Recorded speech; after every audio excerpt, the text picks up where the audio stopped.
All right, here we go. This is stream number 1 of Epic Web Dev, and I am super excited about this. So if you are here and you're like, what is going on?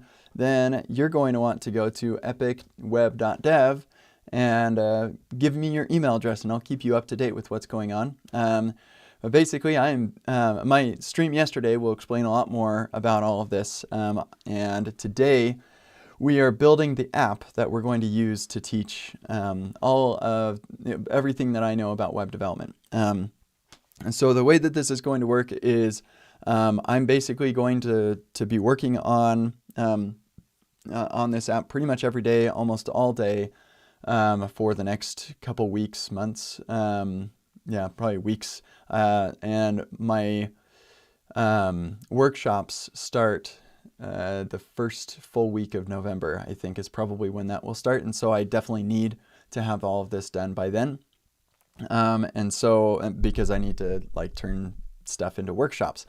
So, and I'll probably live stream that piece as well. And so, yeah, I'm just going to be working like a lot. So a couple of logistical things on how this works. We have this live stream chat channel that we're going to use to chat during these live streams. As a regular member, you cannot message in this channel, but instead, my bot will automatically create one of these every time I schedule a live stream, or more likely when I just start one that hasn't been scheduled yet. It will mention the link to the YouTube video and create a thread for that, which you can join, and we'll chat in here. So that's where the chat is going to go. I ignored the YouTube chat because moderation there is really poor. So yeah, my live streams for these are very focused on what I'm building. And so if you have questions or things you want to ask me, I have 2 ways that you can ask those questions. One is the Call Kent podcast, kentc.com/calls, where you can literally record your question right here, and I will answer, and it turns into a podcast episode. That's one way. Or the office hours that I host every Friday. You go into the office hours chat, you just put it right here, and I will answer your questions there. So, yeah, this is for like posing ideas or giving feedback or whatever about what I'm working on, and I will pass over any questions that don't push my goal of getting this app built forward. Okay, so with that out of the way, here is what I'm planning on building. Have you ever heard of Turo? It's a car rental site or car sharing. It's kind of like Airbnb for cars. You know, that phase of life where we're all like, it's Airbnb for whatever. Or Uber for whatever. So yeah, it's we're going to make this, but to keep with the Epic theme, it's going to be for rocket ships. So you're going to be able to share your own rocket ship with other people.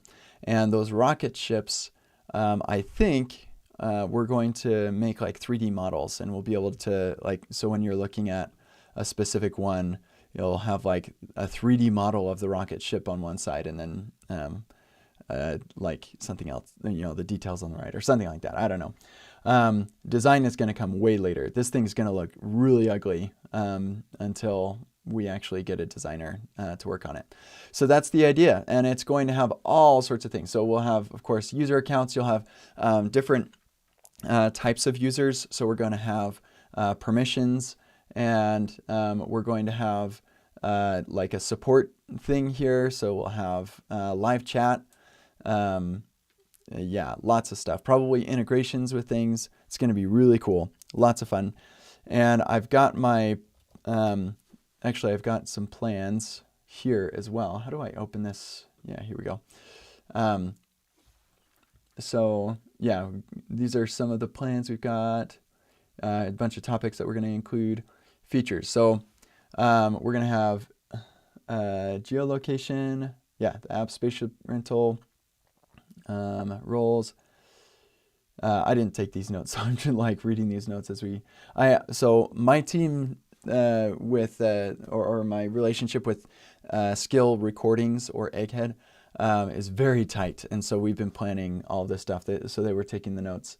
So here's all the concepts I'm planning on covering in EpicWeb. There's probably more that I just didn't think of. Here, list of features. So we're going to have search. We'll have stuff that the host can do, their page, the renters. This does not have all the features. Where are all of my ideas for this app? Yeah, I don't know what happened to all that. Probably in here somewhere, but yeah, so we're going to be doing some streaming, some real-time, infinite scroll, internationalization, all of that stuff I'm planning on covering, and so they will be included on stuff. Yeah, this process will take until October. Well, might take longer than that. We'll see. Okay, yeah, and Kent will build the app in public. There it is. It's in public. So that's exciting also. Yeah, admin feature, infinite scrolling. Yeah. We'll connect it with Stripe probably. Yep. 3D components. I think that'll be sweet if we can do that. Okay, cool. So with that, with the general idea of the requirements of this app, we're going to start the way that I start apps, and that is with as minimal as possible, and then start adding stuff. And the first thing we need to do is get the thing deployed. So that's an important aspect of all this. It's way easier to start out with getting your app deployed rather than trying to get it deployed later. So I actually happen to have a script kit for this called New Remix Project. And we're going to call this, oh shoot, I hadn't actually thought about the name of this app. So don't want to waste too much time on naming something, but maybe a second. Spaceship rental. There you go. Ideas are welcome in the chat. But I'm coming up with spaceship rental. What should I call? There. What should it be called? I'm sending that to the Discord. Spaceship rental. Rocket rental. Oh, thank you, Clara. That's awesome. Rocket rental is good. We'll see if Terry Chang is also chatting. See what other ideas people have, but I like rocket rental. That makes tons of sense. Sorry, I'm just looking at something here.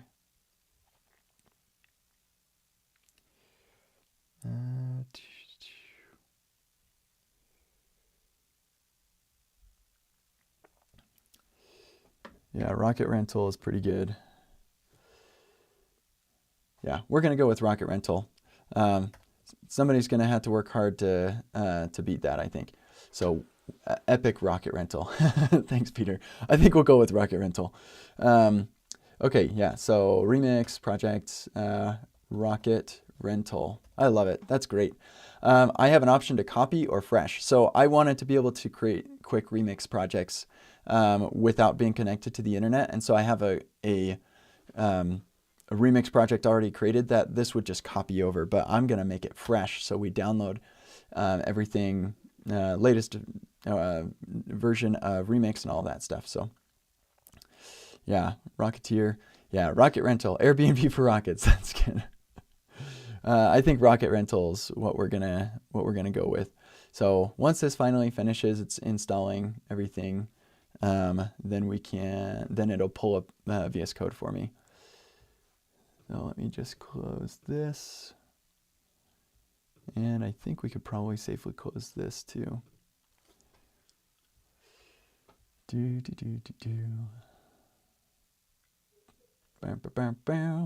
There it is. And is VS Code popping up? Maybe. Why is Zoom open? I don't need you. And I don't need ScreenFlow either. Oh, that's right. I use ScreenFlow to create that sweet intro. Did you like that intro? That was Ken Wheeler made that for me. It's amazing. Yeah, so cool. Okay, so I don't know what's going on here. Why did it stop? I don't use this one very much. I actually normally use the copy version, so maybe something's busted here. In any case, we'll just close that because I know where it ended up. I actually have another script that's called open project, which I open with Command-Shift dot, and there it is, Rocket Rental. Sweet. So here we are with our Rocket Rental, and if I run npm run start, that's weird. Oh, right, I haven't actually run the build yet. And I also don't want to run start, I want to run dev, and I have this nrd that'll run npm run dev for me. It's just an alias. And we'll go localhost 3000. Boom! Sonic! Quick start, KCD quick stack. You can log in, and we've got Cody. Oh, wait, I can't remember. I may not have updated this in the quick stack yet. My seed, yeah, I need to change that to Cody at kcd.dev. And it is Cody loves you. All right. Prisma seed.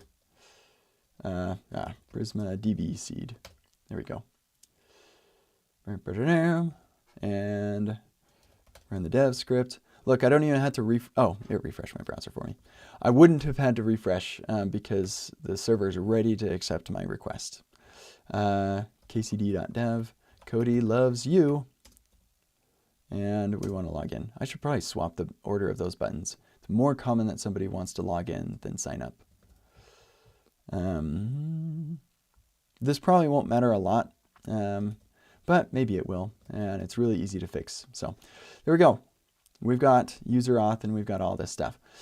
So, oh, you know what? I skipped a very important step, and that is I want to build all of this with centered, because centered will make sure that I take breaks and all of that stuff.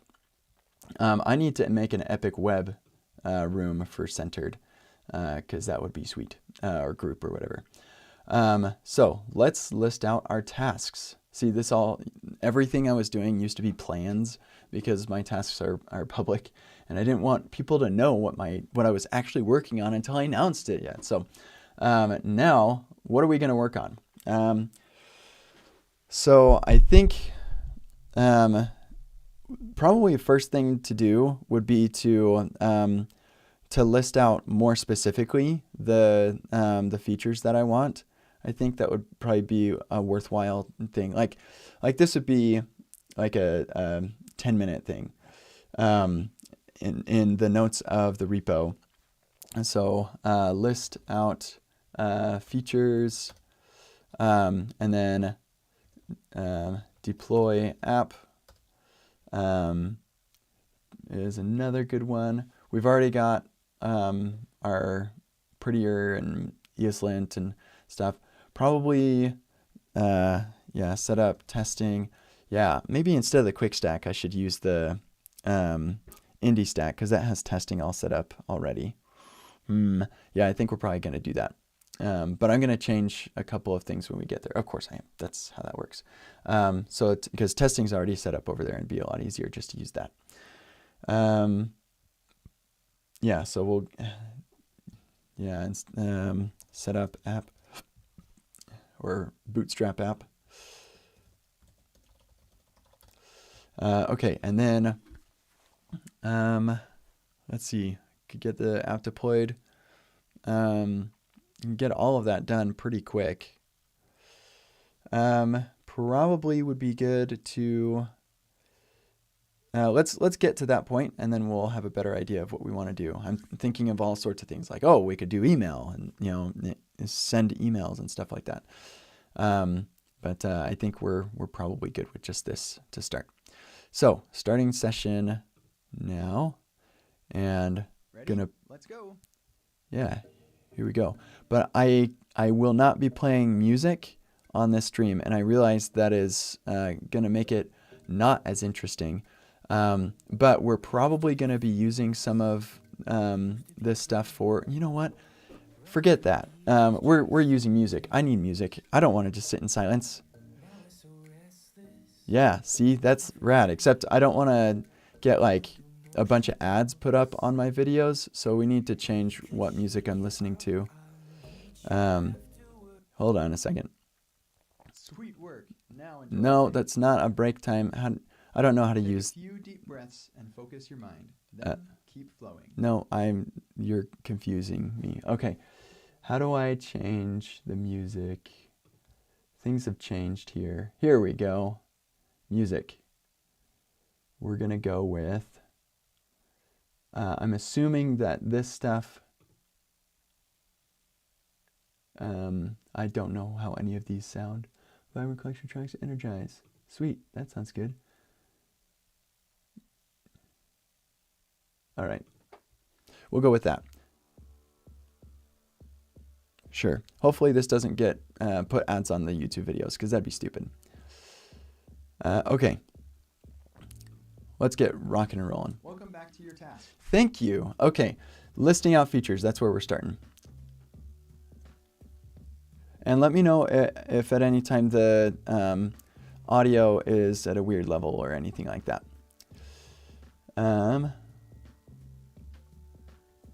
Let's see. Epic rental is actually a pretty good idea, Raphael. Thanks for the idea. Okay, so here's where we're gonna do this note taking.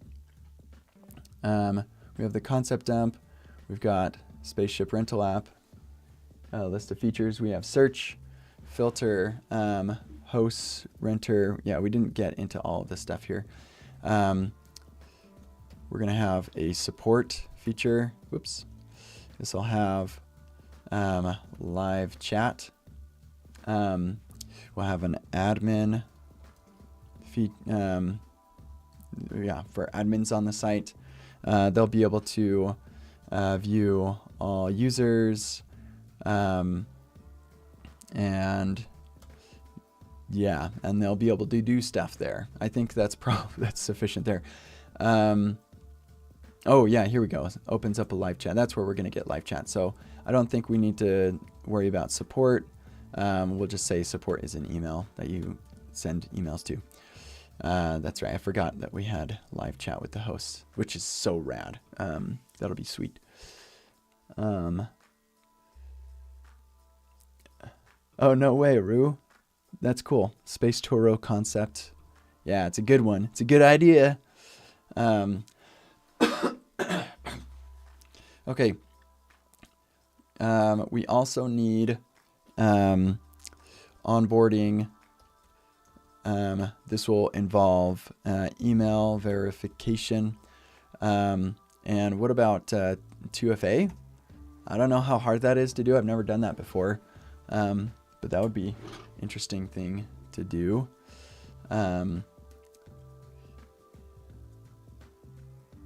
Yeah, let's see. We also have the ships themselves. Actually, data modeling would probably be a good way to figure out all the features I'm going to need.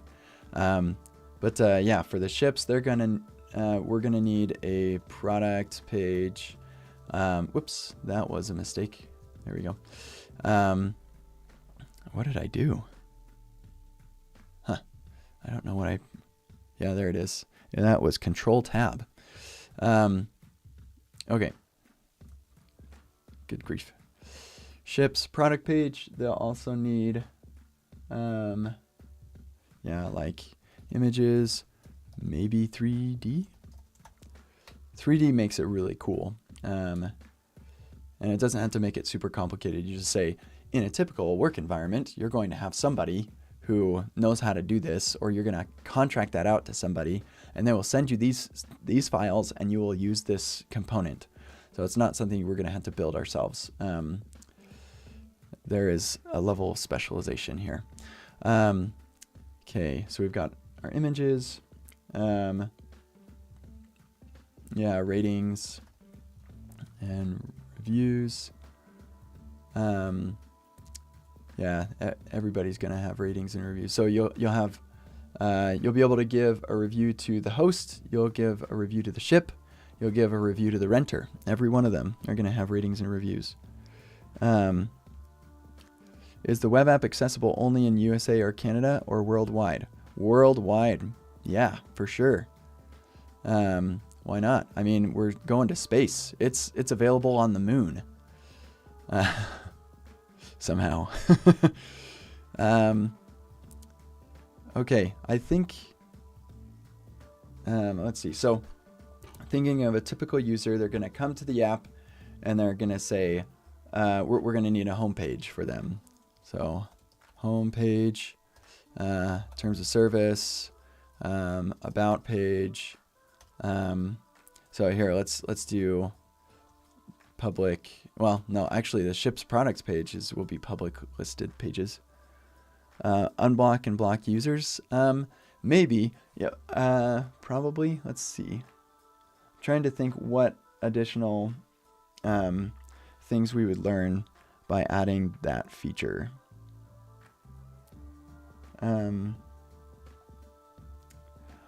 Yeah, I think maybe we'll add that later if we decide to. But that's a thank you for the suggestion. Oh, client-side form stuff. Yes, we will do client-side form validation. Oh, yeah, the Remix Quick Stack is just like, here's basic minimal stuff because you're going to change it all. Yeah, don't worry. We're going to do a lot of advanced app-like things. Deploy to the edge on the moon. Okay. I mean, the stacks do come with forms. They just don't actually do client-side validation. It's all server-side. Okay. I think we've got privacy, policy, support, email. Cool. I think that... Let's look at what other things our inspiring locations have. So it has the ability to search for availability. So that's probably something we're going to need our ships. I mean, we could say, hey, we're building an MVP. We're not going to have all of the features of Turo. That would be quite the undertaking. And so we could just say, if you're going to list your rocket ship on our thing, then it will assume it's available. But I think what that's more about is, well, somebody else has it rented right now or rented for that date. So we're going to need to say that ships are, when they're rented, based on when it's already rented. Or it could be more like to simplify that quite a bit, you could say it's like a library where as soon as somebody says I need that, they get it immediately rather than scheduling it. Wouldn't be quite as practical, but it would it would simplify things a lot for me.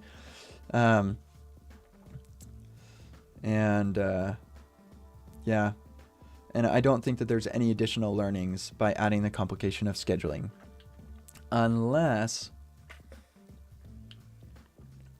we want to talk about building something like this, which of course we don't. We are not going to build a date picker. I don't think so. Again, the target audience for this are product engineers, not component library authors. Those are two different people. We will use a date picker or we'll just use the built-in date picker in the browser. That's probably what we will do, actually, because there probably will be a date thing. Let's see.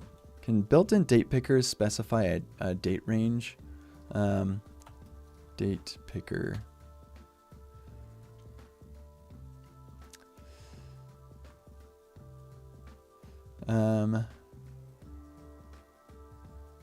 Oh yeah, sweet. A min and a max. So 2018, if we go up, we can't go further. Can't go past. Nice.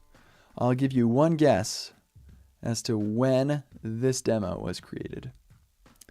Nearest location of rocket ship. Yeah, that's actually might be a good one. Yeah, so where that rocket ship is located. And location. And actually, that is something we want to do because I want to do geolocation to talk about using web APIs. And so, yeah, the ship is going to need a location for sure.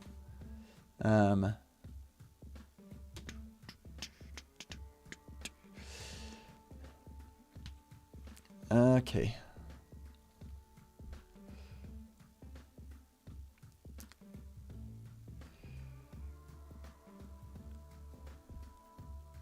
Yeah, okay, cool. So, yeah, that's probably what we'll do. We'll pretend that all the rocket ship stations are where airports are. So yeah, we'll have maps, Google Maps integration. Yep, there we go. That's pretty common. I mean, not specifically Google Maps, but integrating with third-party stuff like that. Pretty dang common, so that'd be a good thing to include. Okay, what else we got? They're going to have categories.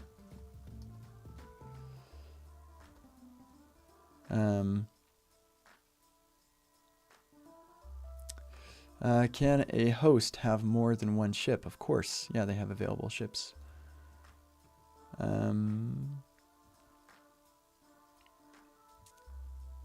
Yeah, okay.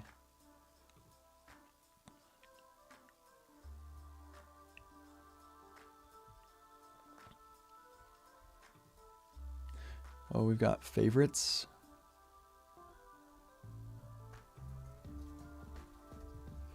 Maybe? I don't know. That doesn't add anything. Who needs to favorite a rocket ship?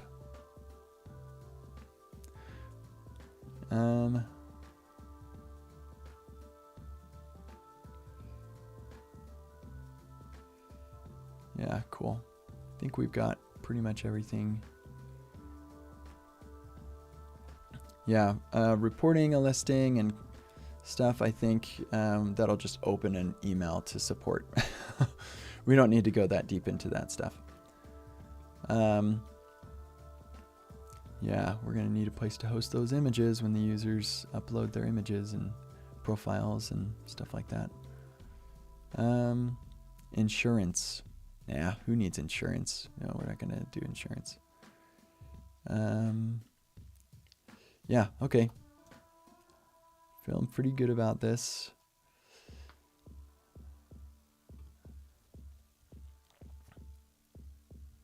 Okay. Cool. Well, I'm going to check that off. List our features. Done. I mean, I'm sure that there are going to be more. I just called myself a beautiful person. Thank you, self. Each location has current rocket availability. Oh, so that you can like say in this location, what rockets are available. Could you answer that question? We've got the location and we have their availability that will probably be derived by another model that would be rentals or something like that. Yeah. Do hosts and rockets have ratings? Yes, they do. Okay, great. So now we're going to bootstrap the app and we are not going to use the quick stack because it does not have the testing setup that I wanted. So actually, nope, I don't have a script for anything but the quick stack. So we're going to go to my developer thing. We're going to npx create remix. Well, yeah, create remix. We'll call it rocket, yeah, rental.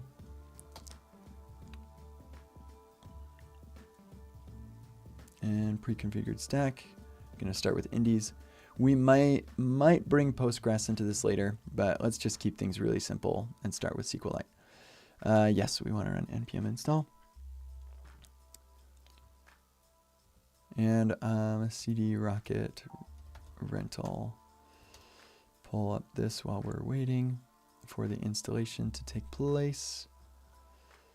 And one thing that I know for sure, oops, rocket rental and that I had before, I'm going to change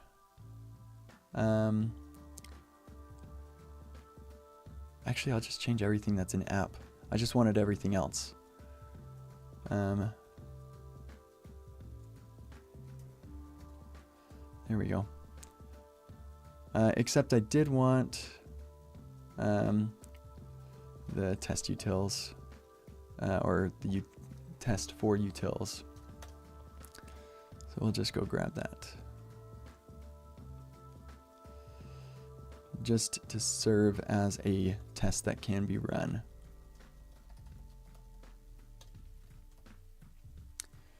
Yeah, boo on you. Go away. Too many active changes. What? There's a repository at that location? That should not be the case. I gotta do this over here.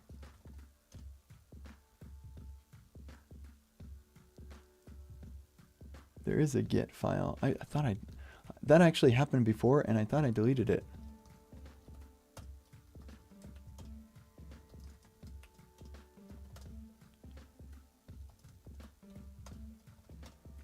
Oh my goodness. So for, oh, okay. Yeah. So this quick remix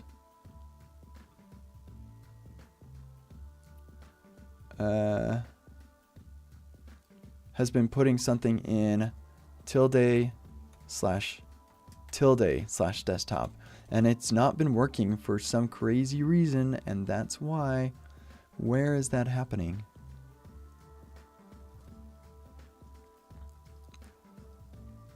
How is that happening?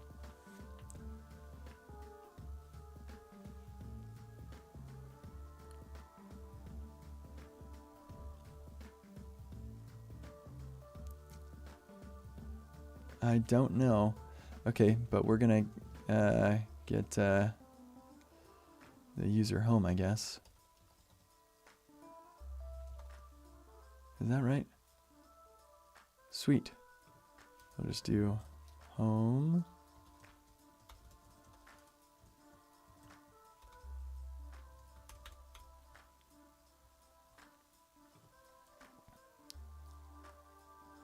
And the rest of this is definitely correct. Maybe that'll fix it. We'll find out next time I run this thing. Okay, for now, hold on.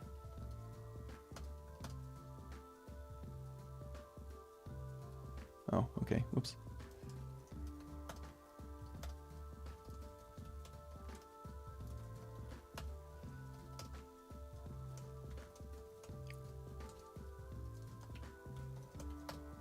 Okay, I'll make sure that I deleted that Git repo that was just sitting there.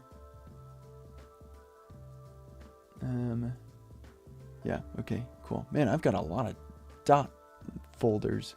Holy smokes. It's just like every single tool has a dot folder. That's pretty wild. Okay, anyway, coming back. Now there shouldn't be complaining about that anymore. Oh, actually, let's do one other thing I want to change here. This is going to be Cody at kcd.dev. Cody loves you. Oh, Prisma DB seed. So I can use Prisma without like npx or anything because my dot files, my bash shell tells me or sets up binaries in my node modules to be available, which is pretty sweet. And I actually have a YouTube video about that from years ago. Okay, sweet. So now we've got this. That is incorrect.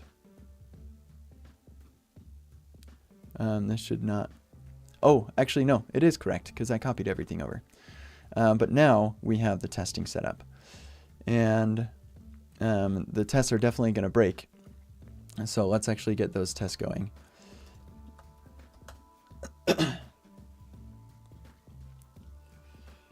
First time you use here. Actually, you know what? Before we do any of that, let's just update all the things.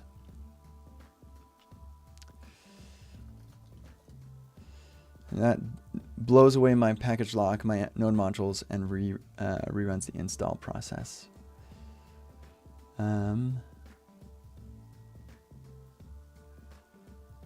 Yeah, looks like there hopefully were no major breaking changes.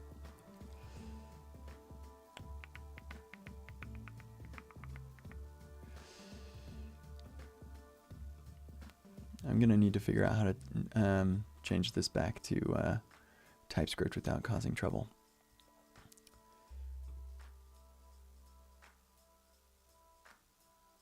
Should I run this in Bun? No, just kidding. I'm totally not going to run this in Bun. npm is done.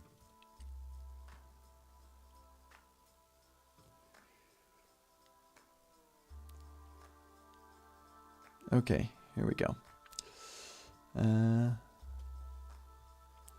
Now we'll get this up and running.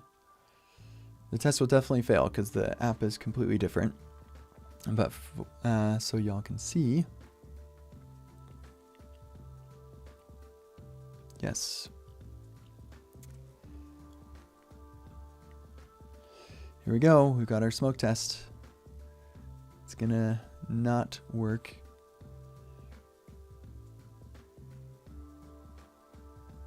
Yep, no sign up. Okay. Cool. And it deleted the user. Okay. Okay, cool. So let's go make that test work because we need this to deploy. And for it to deploy, we need the workflow to pass the Cypress test. Yeah, whatever. I don't know what you're complaining about.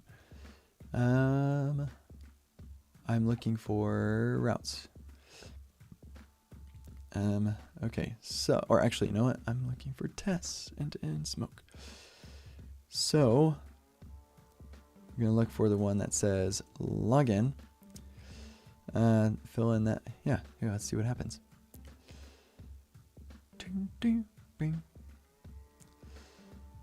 Oh, log space in.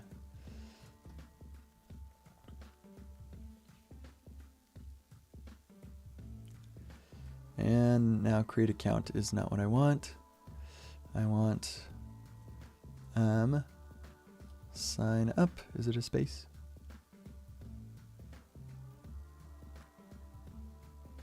Yeah, sign up. And then yeah, this we're not going to do. And we'll log out. And then we'll find that it has the login button again. Yeah. Okay, and then here we're going to be logged in, and all we can do from that spot for now is see that there is a there's a logout button that can be clicked. We're kind of over testing here, but we're definitely going to be changing this a lot in the future. So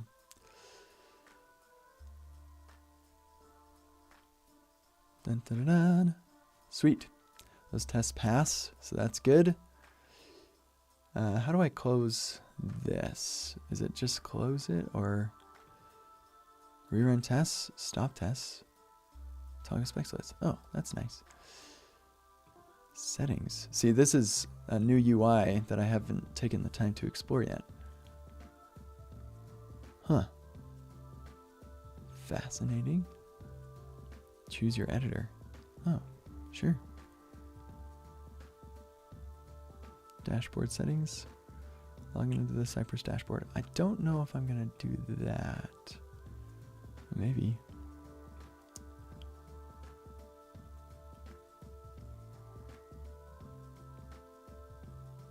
Sure.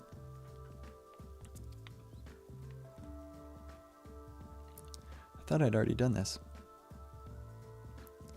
Because I think I have this set up for, yeah, another project. I'm not sure whether there's personal information here, so I'm just going to move this over here for a sec.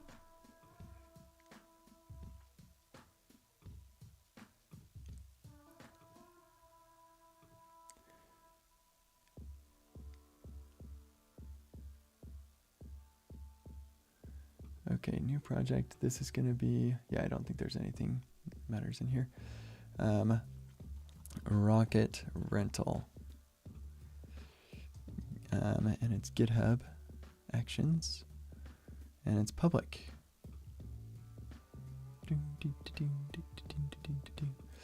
You're halfway through this task. Cypress config. Am I halfway through this task? Okay. My config, where is project ID? That's what I need.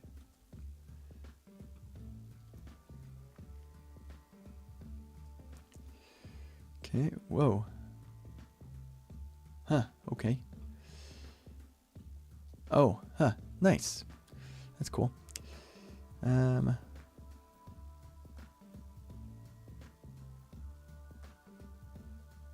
Sure. I think if we go start here and then run this there.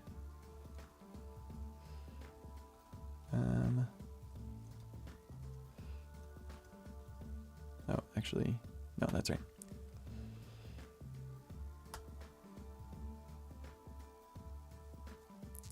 See if this works. I expect it will. Rats. Huh. That is very unexpected. Maybe I didn't build it first. Okay, that works. So I must not have built it properly first. It was built for dev or something. I don't know. There we go. The right things are happening. Boom, boom. Okay, cool. So now what? No commit message available. Cool. Okay. Great. Let's see. Cypress, GitHub. Hold on a second. I think I've got this. I think if I have the project configured, it'll do the right thing.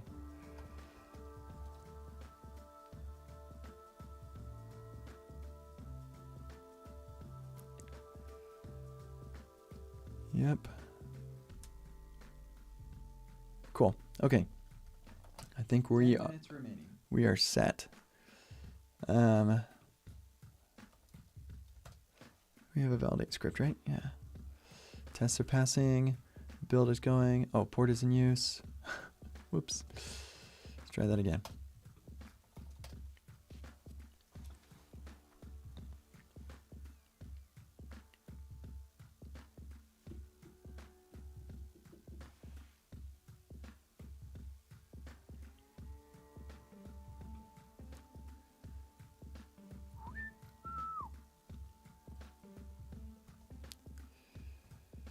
Booyah, baby. All right. Oh, you know what? Let's clean up some things that I don't want.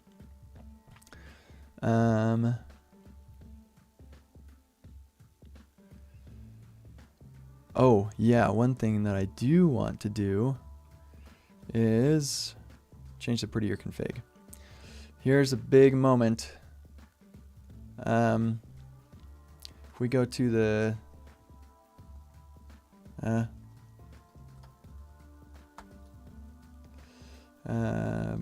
KCD bot. Okay, I just wanted to make sure I didn't have my env file open. So in the KCD bot, my prettier config is like this. Here's the problem. Do I have a format script? Yes, I do. And so for one, I have changed to tabs. Ah! It's actually great. I like it a lot. So yes, we are now using tabs. I like trailing commas. I like tab width of 2. I don't think that matters if you're using tabs. I like single quotes. Yeah, and I don't like semicolons. I think this is probably something I could change later, but right now we are not going to be using semicolons. I've had a lot of success teaching tens of thousands of people without semicolons. So I think we're going to keep doing that. All right. Reformat all the things. And then I'm actually going to close this and then open Rocket Rental again. I got to delete this one. And the reason I completely closed it is because if I didn't, then sometimes VS Code is like, wait, you want to use spaces? I'm like, no, I want to use tabs. And even though Prettier will fix it for me, it's just kind of annoying. Okay. Oh, another thing I want to do. We're going to call this Rocket Rental Everywhere because I'll betcha. We'll see, but I'll betcha that nobody has created a Rocket Rental app yet.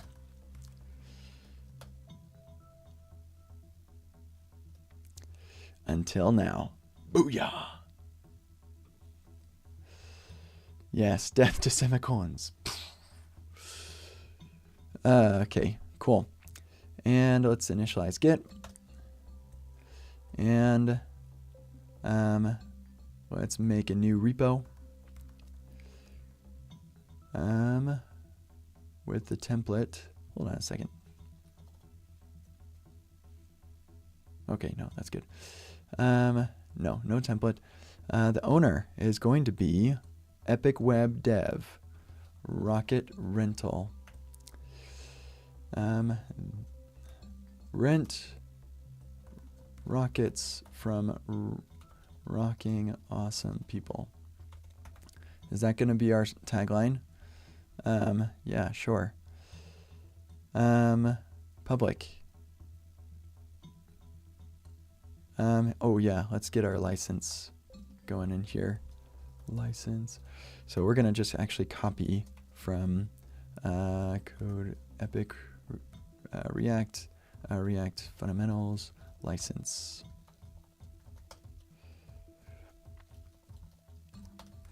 And actually this this Rocket Rental should probably be an EpicWeb directory. React fundamentals package JSON, because I need to see what did I put for the license in here. Yeah, that's what it is.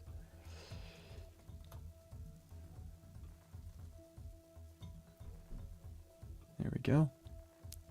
And we'll put the author in here also. What's going on? Oh yeah, screen. Hopefully this is going to be okay.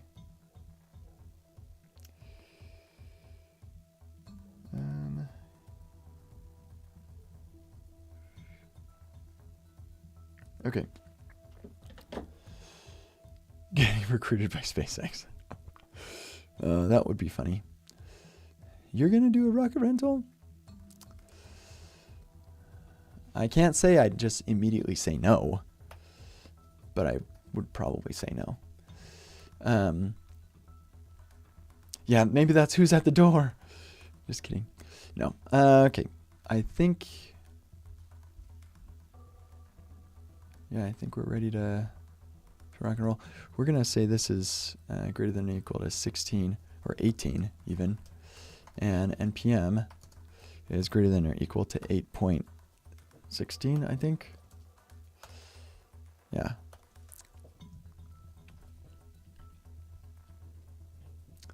No, that probably isn't gonna work very well, actually, because I think the default in here,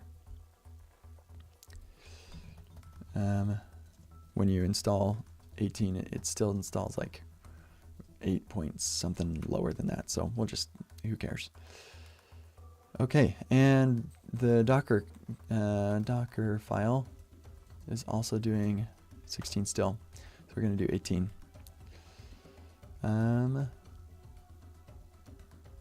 Man, this music is like kind of exciting. It does feel like I'm in space, like on a terminal, and I'm doing something pretty interesting. Okay, let's continue with this. So we made our repo. Now we need to make a personal access token. Now this, I'm afraid, I'm not going to show you all because I just think it would be unwise to do that. So I'm gonna bring it over here.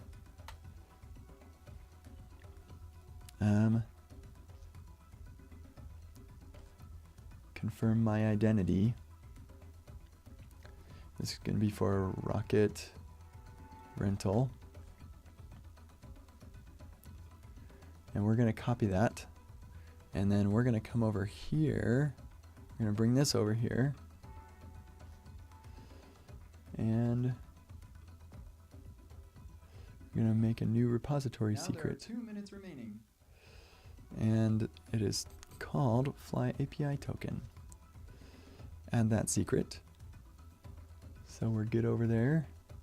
I'm gonna remove this from my clipboard and close that. Ooh, I'm the first to star Rocket Rental. Yes. So for anybody watching, here it is. Okay, and now let's set up our secrets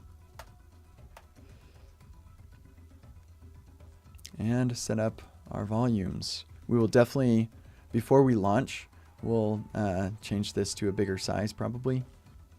But for now, San Jose. Normally I do Dallas-Fort Worth, but now we'll do Dallas-Fort Worth.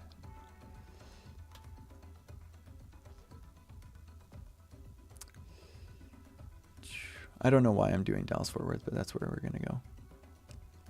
That's just where I defaulted to when I created my first Fly app, and I just feel like it's kind of home for me. So, okay. Cool. Now we can push our app.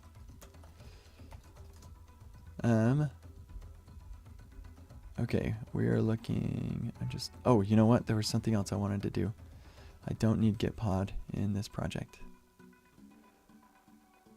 And, oh, another thing, registry, that sometimes people will like try to clone things and they will have their registry set up to their VPN or internal thing, weird thing.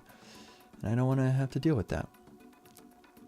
So you are now over the scheduled time. Scheduled time? I didn't even schedule time for this thing. What are you talking about? Okay, let's see. Settings JSON. Oh, nice.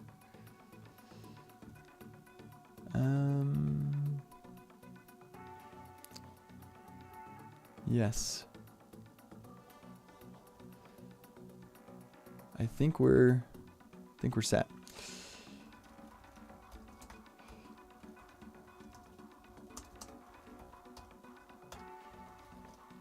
Oh.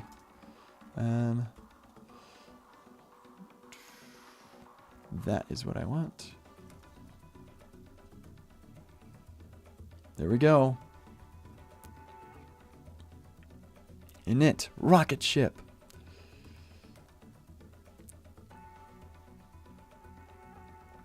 Should probably update the README.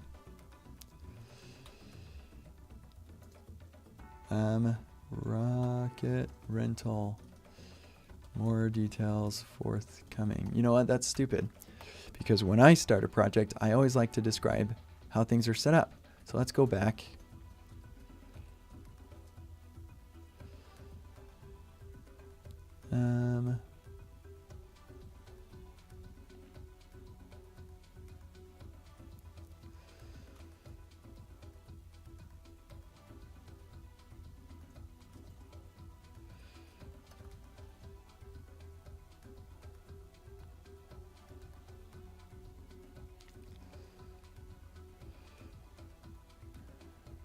Okay, we can get rid of all this nonsense.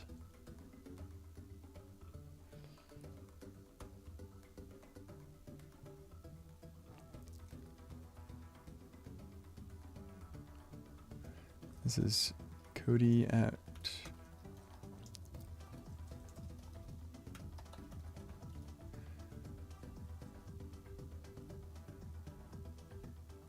Your break is coming up. Begin to come out of flow.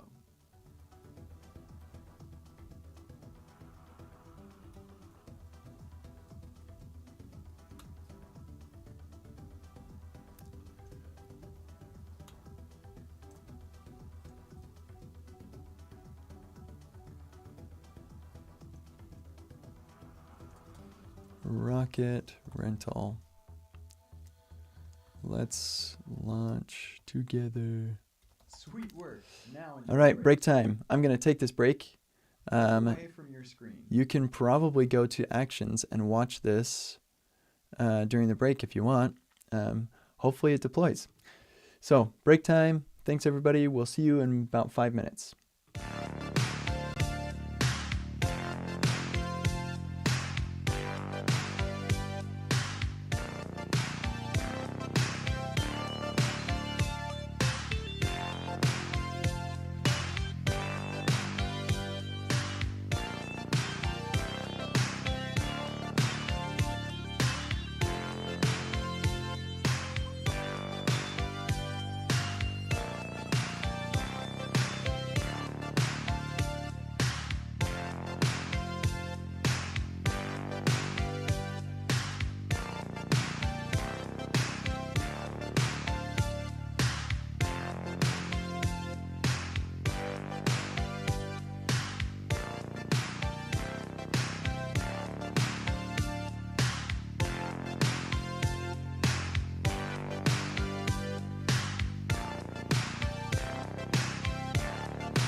All right, we're back and we're happy because all these are green and this is deploying right now to production. We'll get to staging and stuff later. I might never even bother. Sonic the Hedgehog sold you on Remix. Yeah. It's the quick stack. It's not a music subgenre though, so it's improperly named, but that is what it is. Okay. Cool. It really bothers me that the logs don't show up unless you've been here the whole time. All right, let's take a look at this. What? Really? Oh, man. I expected... Huh. Expected this to get reported. Let's look at the Cypress run here. It did run.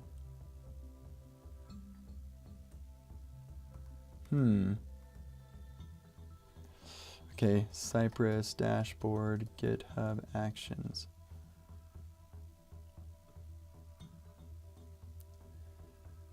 Okay. GitHub action. Oops.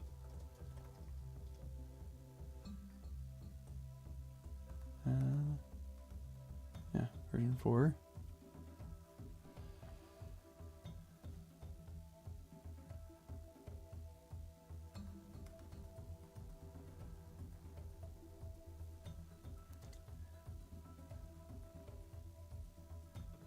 Oh, there's a build. Handy.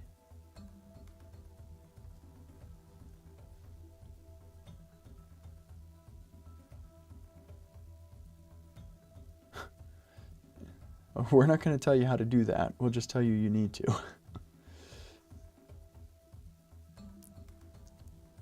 Huh.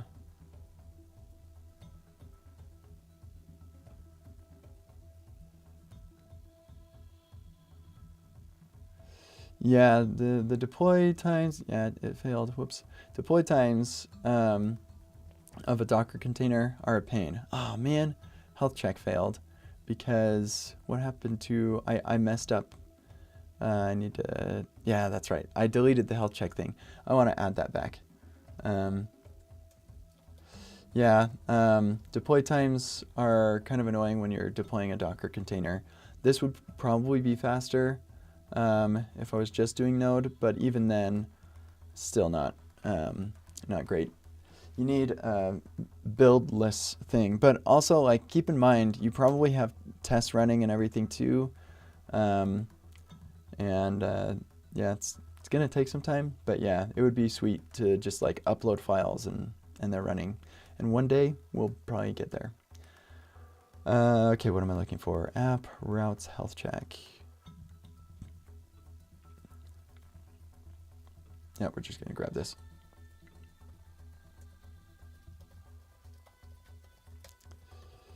I deleted that.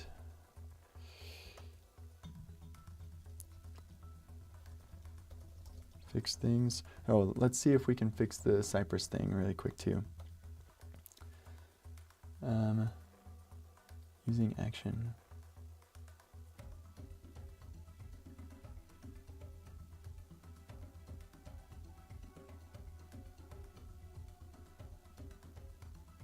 Here it is. Cypress record key. Or, oh, hold on.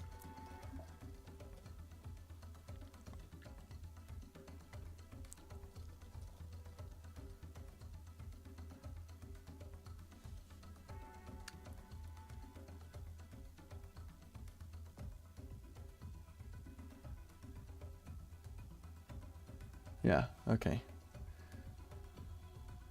We're not going to bother with running. Well, sure, why not? Let's set all this up. This is a bit more complicated because of Postgres. So actually, this is probably a bit more like what we're going to do. Yeah.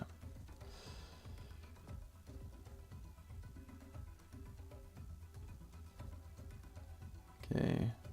Record, parallel, group.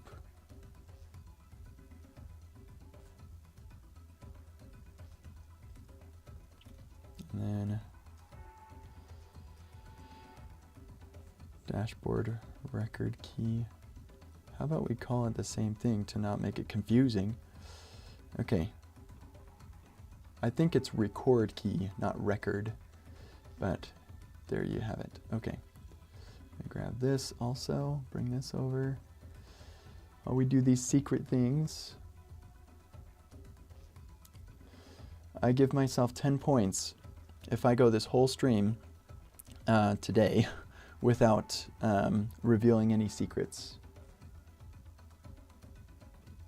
Feels unlikely.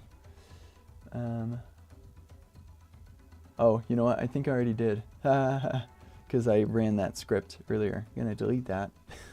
So no 10 points for me. Generate a new record key.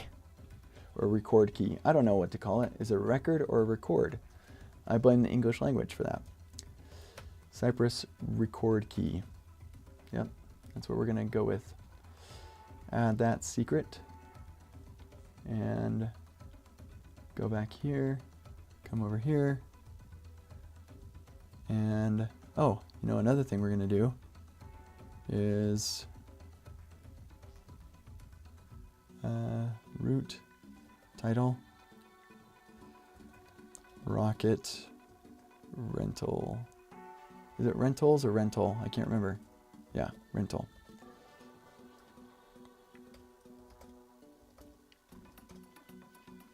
There we go. And yes, this is a really like a real world thing that I'm doing here where I give perfectly useless commit messages.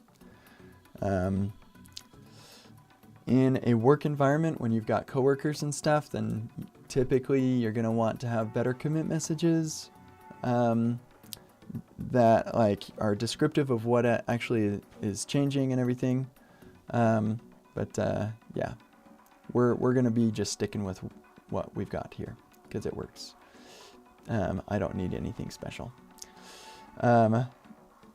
Julian is wondering why I use Night Owl. I saw Sarah Drasner made it a while back, and so I tried it, and I was like, wow, this looks amazing. I like it a lot, and so I started using it. And that's the story. There you go.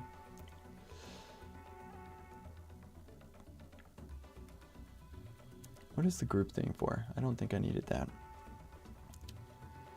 Where did that go? Here it is.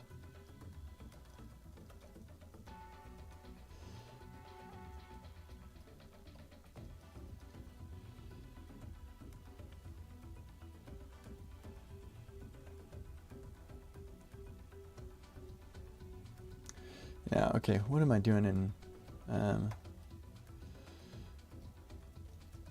here?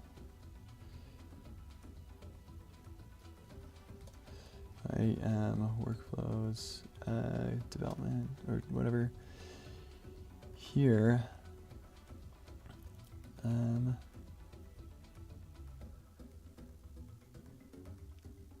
got containers, 3 copies.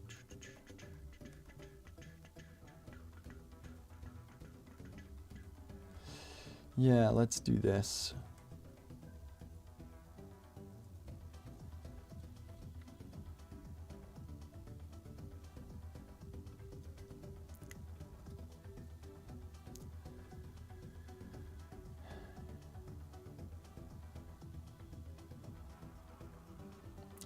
And we call this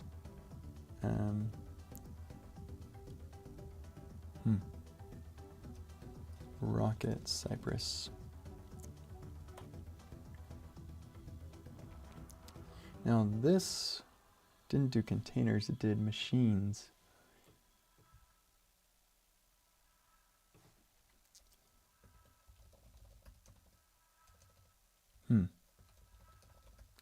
why am I doing containers? When was theirs last updated? On June 1st. Changes for Cypress 10 release. Okay, well, we'll do containers instead of machines. Or machines instead of containers.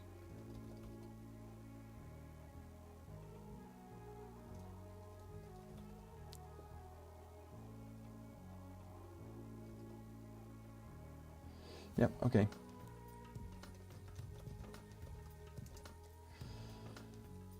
More machines.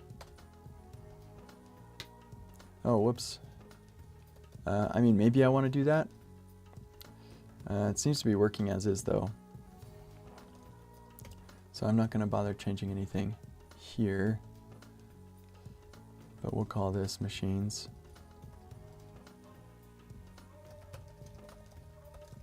More machines. Here we go. Hey, it deployed. So now we can go to rocketrental.fly.dev. Boom! Sonic. Health check. Okay. All's good. Okay. Good news. We bootstrapped the app. Oh, and we deployed it. Congrats! You should be so proud of yourself. I am proud of myself. Thank you, myself. Good job. Keep it up. Okay, good news.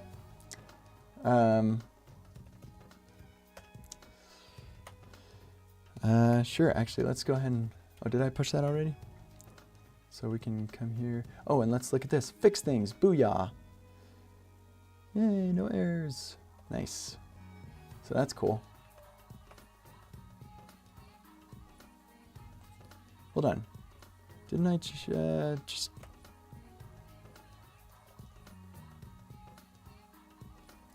That was weird. There we go. Now let's see what happens. 3 jobs. Cool, we got that matrix. One of them is not going to do anything.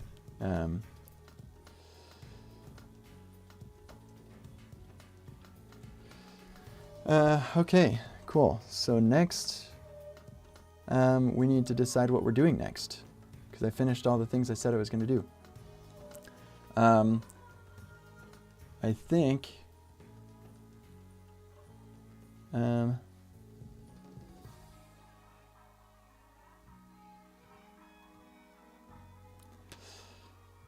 yeah, Fly is pretty rad. But yeah, it's meant for professional projects. Hey, what? I need to figure out how to turn on my video. They like changed this. Videos? Nope, that's not what I want.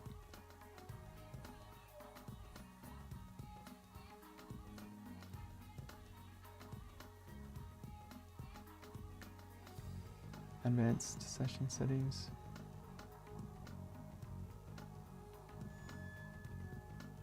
Open all settings.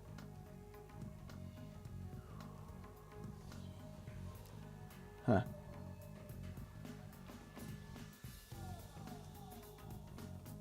You can't turn on your video anymore, I guess. Oh well. Okay, so now what do we do? Let's I think data modeling is probably the next thing. Model the datas. And then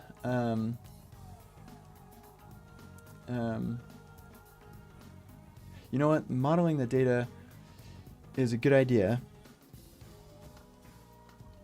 And so I'm going to do it. Yeah. I was just thinking, one of the challenges with modeling the data is that then you have a data model that you've got to make changes to eventually, and then you've got migrations to do, and it's just like this whole thing, but it's not a big thing. It's fine. And the benefit of doing it early is that you get like type safety all throughout everything, thanks to Prisma. And so I think it makes sense to do that. go with that approach. So that's what we're going to do. Could you all let me know if you think that the music is too low or too loud? I want it to be at the right spot where it's supposed to be. Joel doesn't even want me to be doing music because it makes the video less usable. And he is right, but I think I would go nuts if I didn't have music playing. Maybe I could put headphones on and listen to music that way. Is that what I should do? Tell me what I should do. Somebody say what I should do. Okay, so we're going to model the data, and then we'll scaffold the pages. And then we'll see where we're at there. All right. See, the interesting thing is that I know that this is timed, but I can't set how long it is. I think that's an artifact of the old UI and everything. Task estimates. Yeah, there we go. Now we're talking. It shouldn't be warning me that the task is overdue or whatever if I'm not showing the task estimates. So modeling. I always underestimate how long stuff is going to take. So I was thinking it probably 25 is pretty good, but let's go for 40. Can't hear the music. Can barely hear it. You don't miss it. Okay. Maybe what I'll do is I'll just turn the music off. Or turn computer audio sound. You know what, actually. Yeah, we're going to keep computer audio on so you can hear the beeps and bumps and whatever. But I'm going to go to loopback and turn...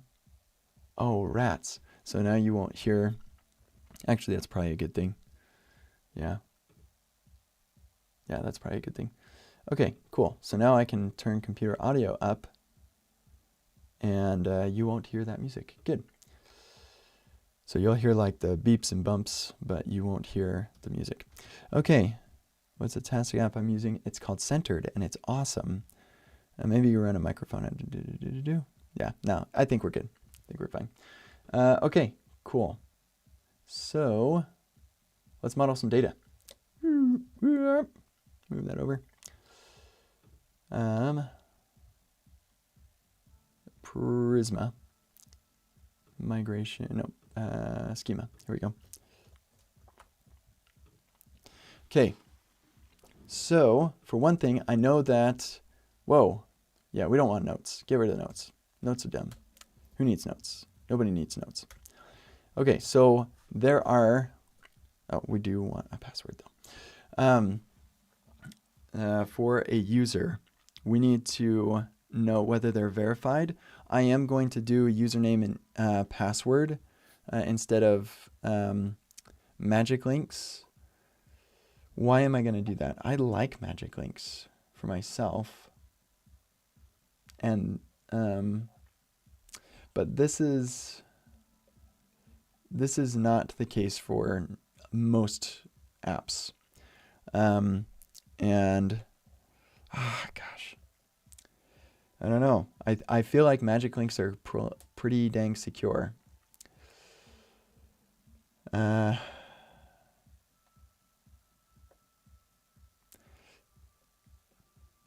We're going to do username password. That's what we're going to do. Should we, though?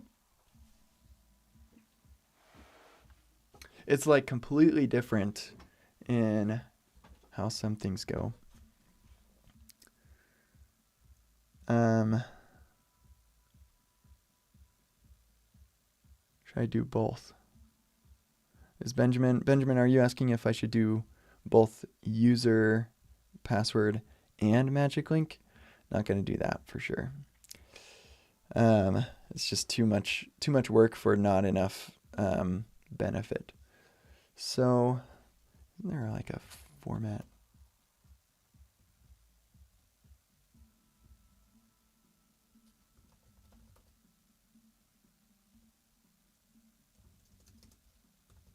Huh, that's interesting. Okay.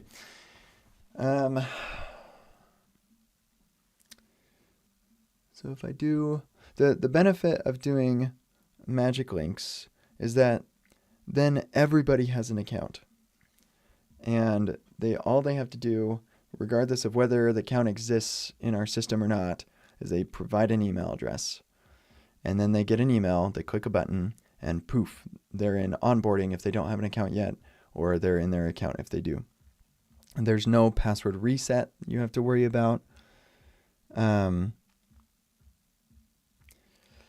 And it's a great way to do authentication. I love it. You're offering both, Benjamin? Wow. Yeah, maybe that's another consideration. What does Turo do? Our inspiration. If I want to sign up. Yeah, I figured. Dang it.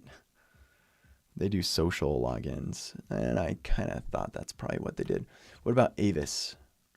Car rental company. Yeah, they're old school. Do I want to be old school or new school? Probably new school. Yeah, we should probably do like a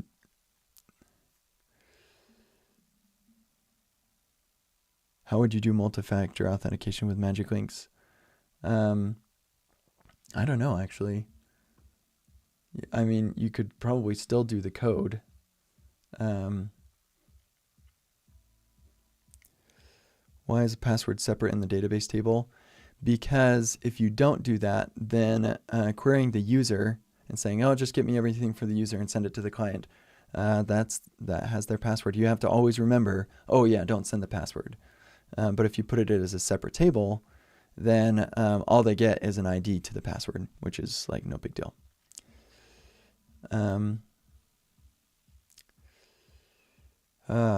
Criminy.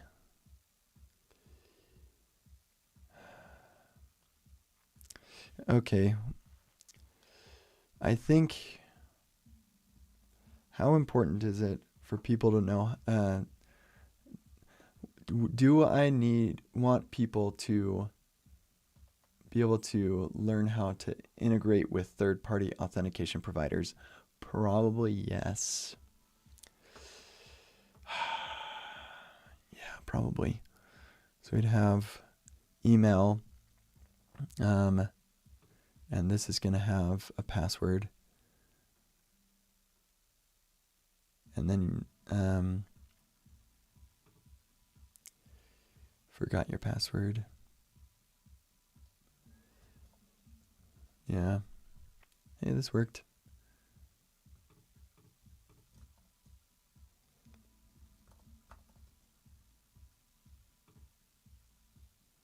Yeah, that's interesting. Here we go. Yeah, Cody ran them all. And Olivia didn't do a squat, but they will eventually. Yeah, okay. So I haven't done this in a while. Let's do remix auth.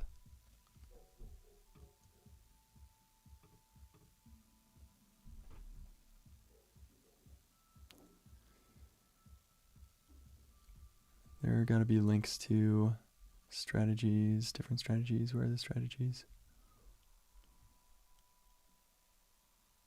Community strategies discussion. Here we go.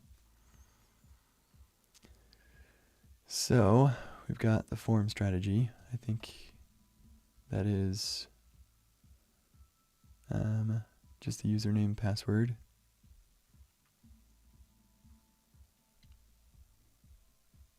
Yep. There's a Google strategy, a GitHub strategy.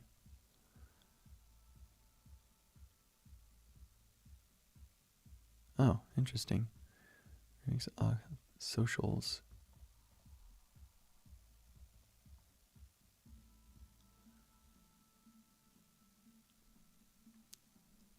Published 6 months ago.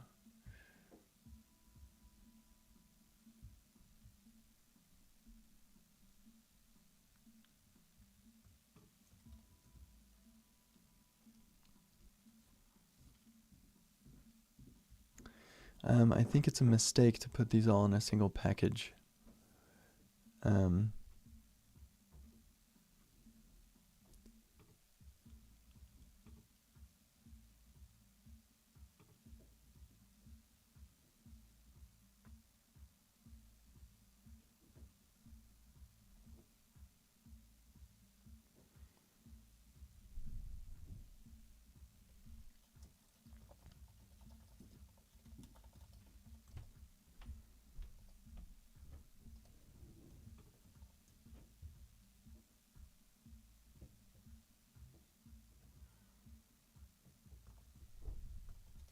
But it's probably fine.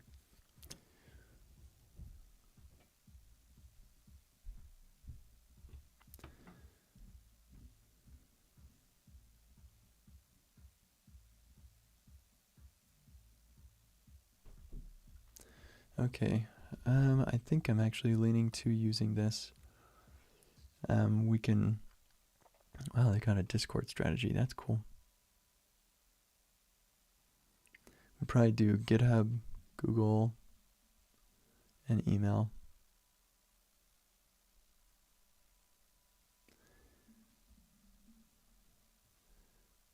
Yeah, and if Twitter ever gets implemented, maybe we do that one too.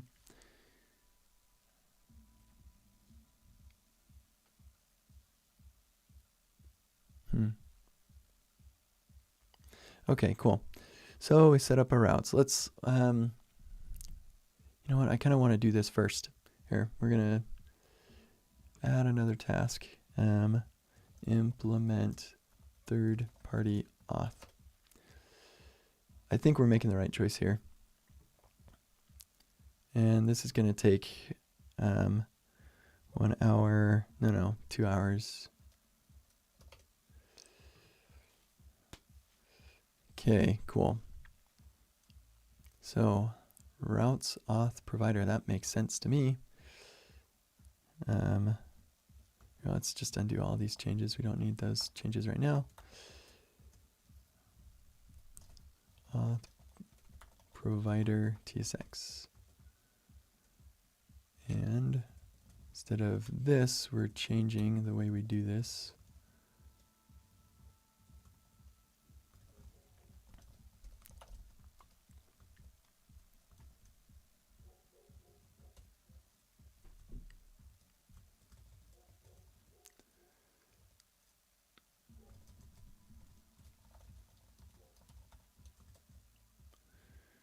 And then we need our callback.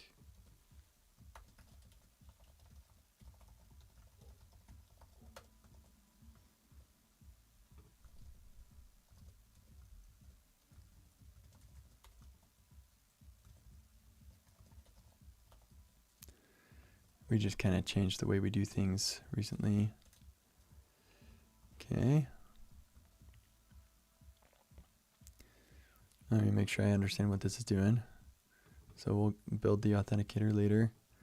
Params provider, here's the request. That seems reasonable. If somebody tries to get here, then we'll just redirect them to login. And then when the callback, when the provider calls back, it'll hit here.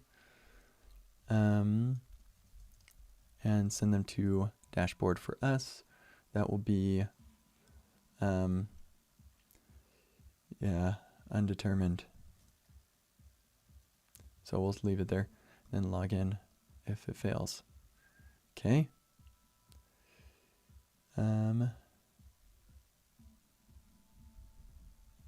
we go. Server, auth that server. We'll just grab all these.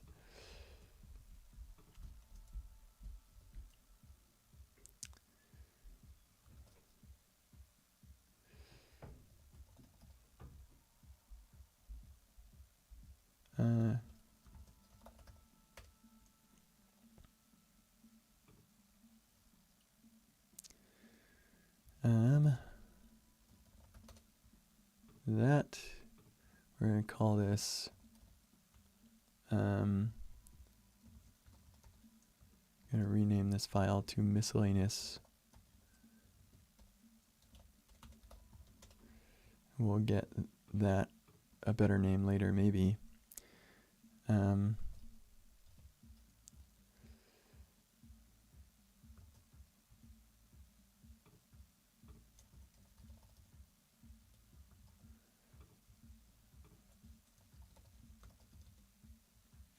Okay, there we go. And then auth server TS. And let's install Remix Auth and Remix Auth Socials.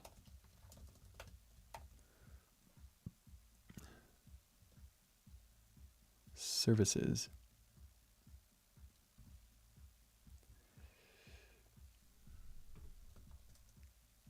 Services actually probably makes more sense.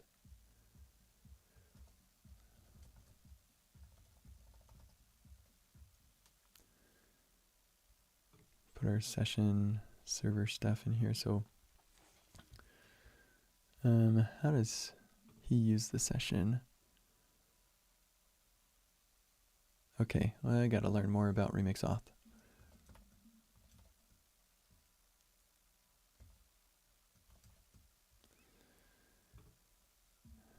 Okay, so they're saying, yeah, let's just do this. I'm gonna blow all this away, and we can bring it back later if we want.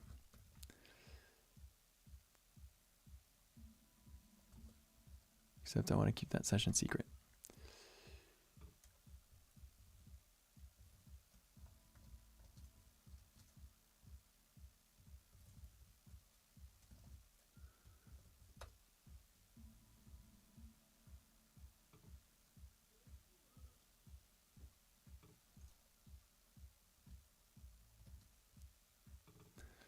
We'll call this, what should we call this? Yeah, sure, session works. I don't care. And this will be our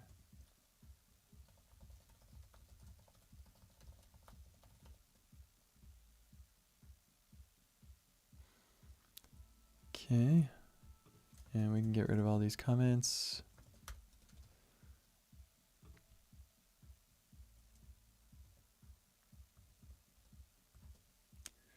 Cool. So then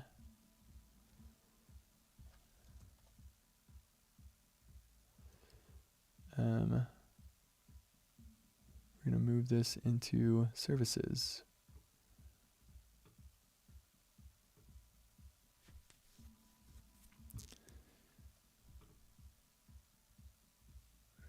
Yep, okay.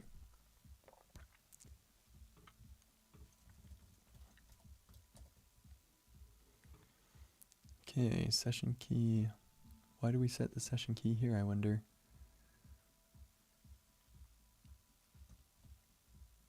Well, we set it right there. I think they're two different things. Ah, okay, our user type.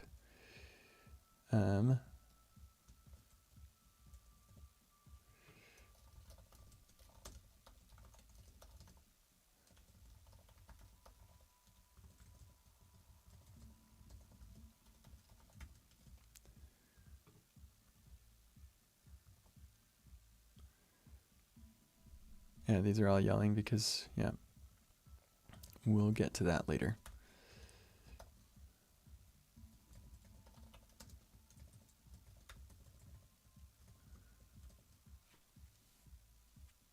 Oh, which strategies will return? This will be stored in the session. So we don't want the user. We'll actually have a type called session user, which pretty much just consists of their ID, user ID, string. We'll just call it ID. Maybe we'll add other things.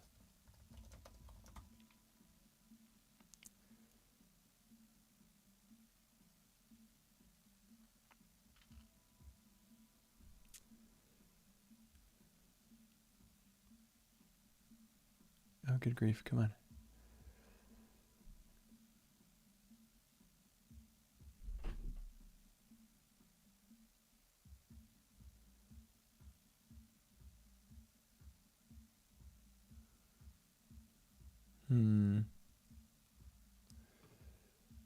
Find or create a user in your database. I'm a little confused about what that comment said about this.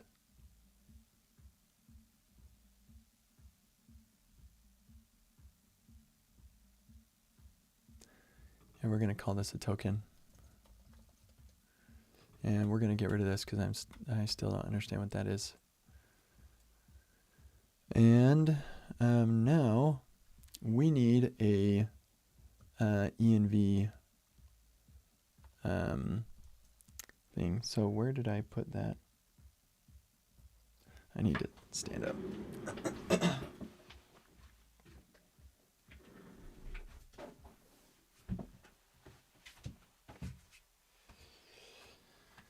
Okay.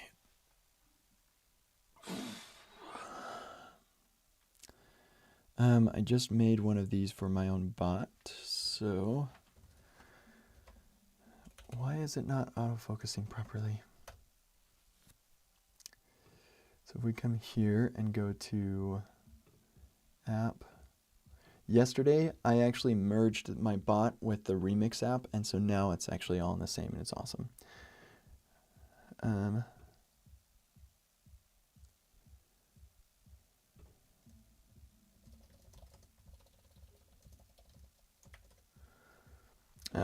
So I just found out something that I need to make an adjustment to my live stream this afternoon for.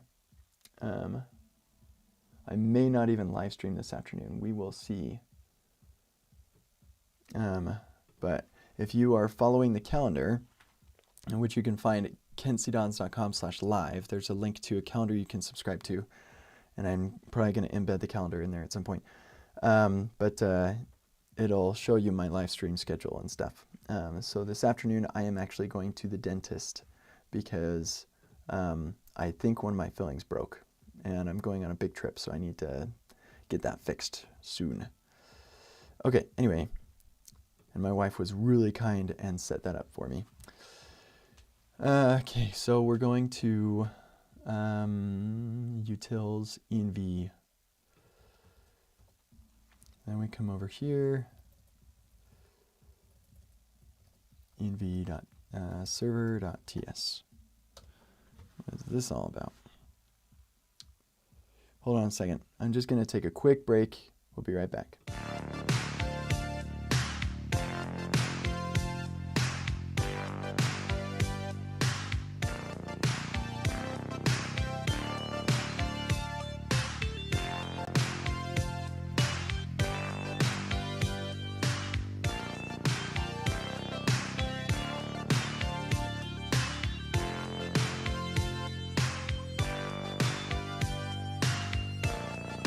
Yep, that was fast. Okay.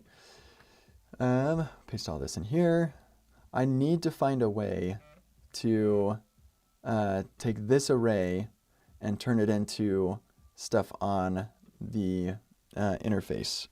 And I tried the whole key of whatever, but it did not work. So if you want to make a suggestion, it's more than welcome to do that. And also, if somebody can figure out why when I create a new file, it thinks that it's going to be spaces when it should be tabs, and it's very clear from what I pasted in here that should be tabs, that would be great. Super annoying that it assumes that everything is spaces. Okay, anyway, getting rid of all this stuff. If I go to my env example, I already have database URL and session secret. Your break is coming up. Begin to come out of My break is coming up.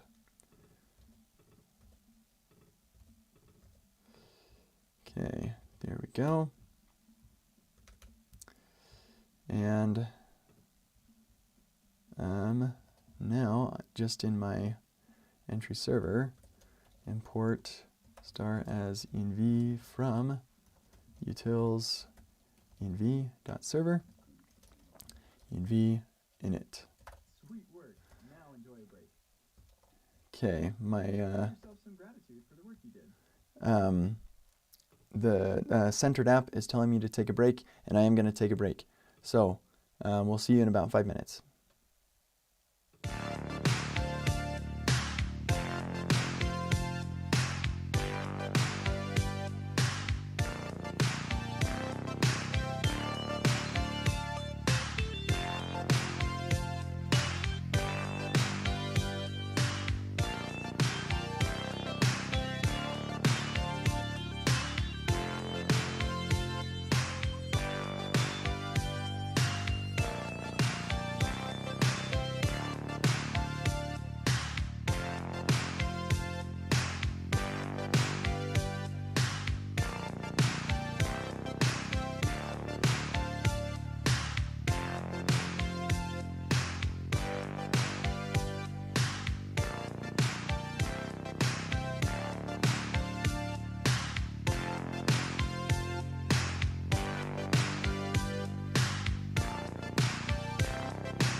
All right, let's keep going.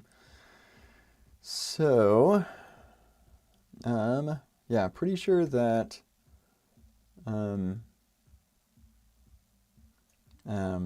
yeah, still not sure what to do about that. Okay, so we're gonna get our client ID and client secret from Google, and not Facebook. We're not gonna be doing the Facebook strategy. We're gonna be doing, well, let's just make one thing work first. We're gonna do the form strategy first. So here, let's grab this. Here's the reason, folks, why you don't ever do anything other than copy and pastable code in this. Because there's a button right here that I can press copy, and then I come over here and I put it in there, and now I've got a $sign in front of that. So now I gotta remove that. It's kind of annoying. Okay, cool. So then I come over.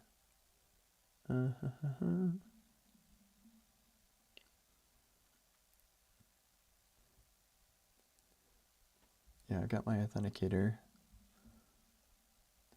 All right, okay. It's like, hold on a second. I thought I needed to do more than just that. I'll just comment that out for now. And that.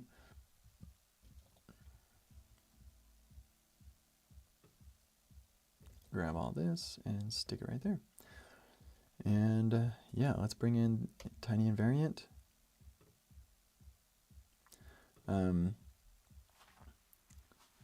Yeah, we'll start with that. Maybe we can do other validation later.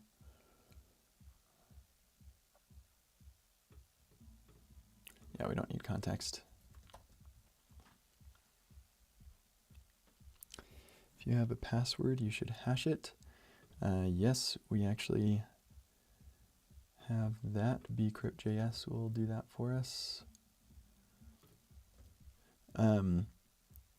Yeah, in what the? Why is it not autofocusing?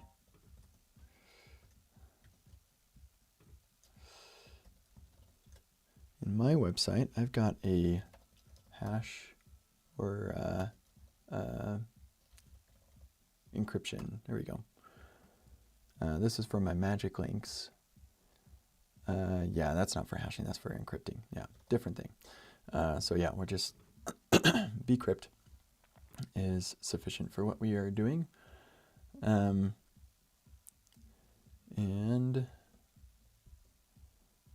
it's just await bcrypt hash, whatever. So here we'll hash, yeah. Yep, that's exactly what I was gonna do. There we go. That's stupid. Why am I doing that? I don't need a function for that garbage.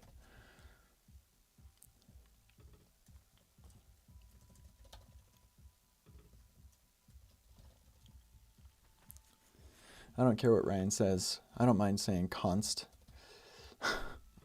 Okay, and find a create user. Yeah, so we're gonna say user server here, create user, and we are taking care of hashing in there actually, so we can get rid of that.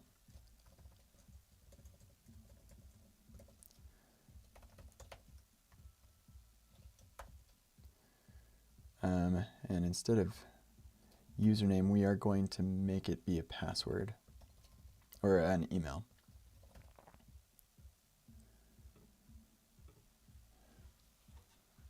And yeah, it doesn't. Actually, no, we do want a username because I want like rocket rental dot whatever slash host slash username or slash u slash username or something like that. So a rate limit implementation. If I do get into rate limiting, then I'll literally just use something off the shelf. Not Cloudflare, but like I'll eject the Remix server into just an Express server, and then I'll use middleware for rate limiting. Done. So I don't think I don't think that I'm going to do that, but maybe. I don't know. Okay. Cool. So we create the user. Now we've got the user and return the user as the authenticator expects it. So this is the thing that I'm really confused about is it says that the user goes into the session. I don't want to put the whole user object in the session. So yeah, that's what I'm a little confused about. But we'll keep going like he wants us to.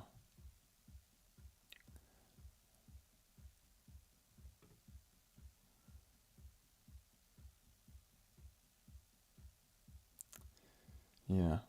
Huh. I guess we'll just do this, user. And we'll just see what happens, I guess.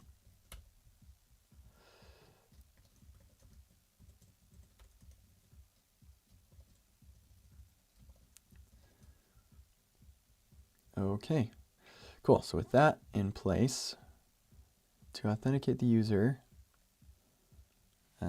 we do this thing. So then in login, we no longer have this. We authenticator is authenticated request. Success redirect, failure redirect. We'll just have it go to, why is this complaining?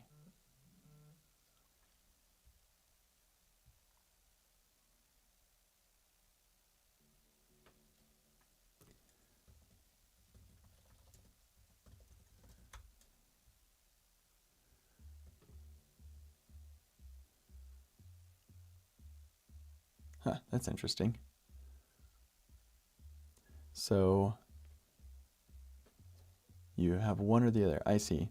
So if we fail, or if we succeed, yeah, that makes sense. If we succeed, then let's go to homepage. Otherwise, don't redirect. That makes sense.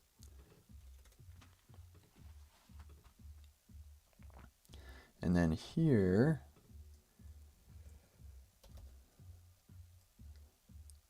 authenticate on my form, got my request.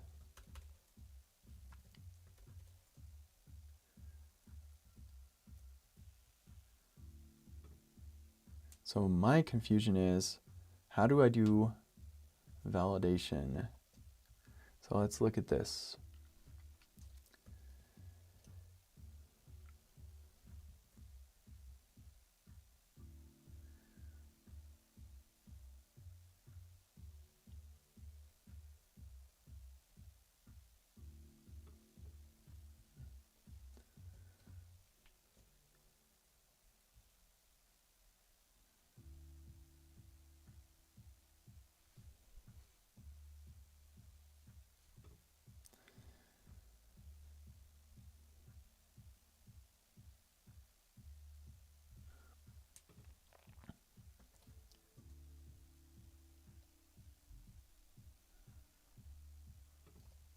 No type checking for that. That's too bad. So we're going to do yeah,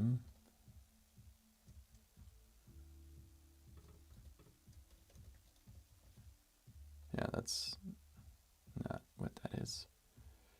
Oh, it is. Sweet.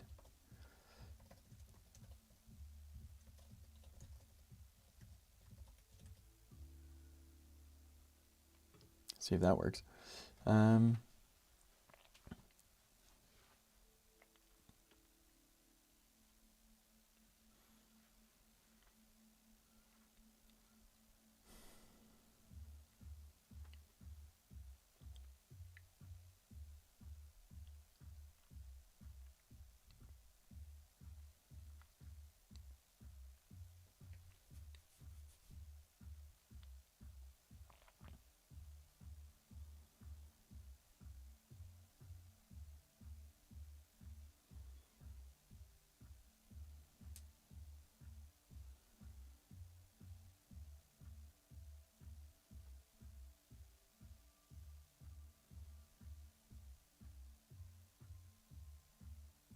Here we go. Reading authentication errors. That's what I wanted.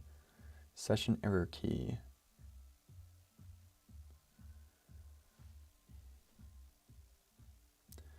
Wonder what the session error key is called by default.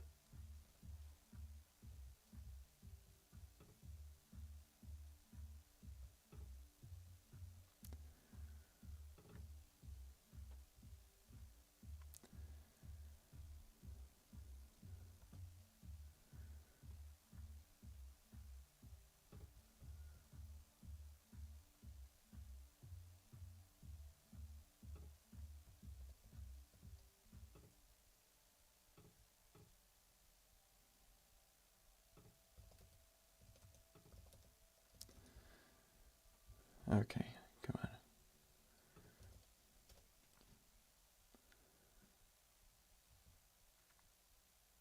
on. Auth : error.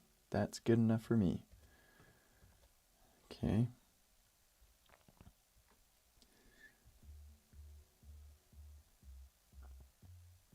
Session get session.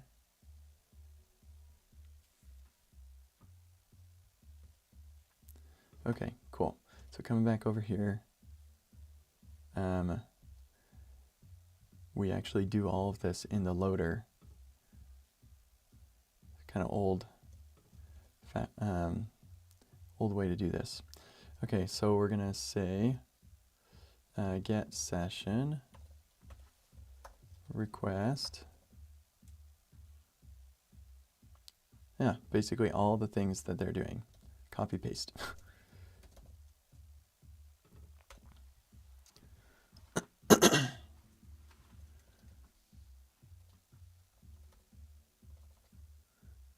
I'm looking for, oh, actually we're not doing email, that's right. Ooh, yeah, hold on a second, get back. Where's my redirect? That's what I want. This is kind of tricky.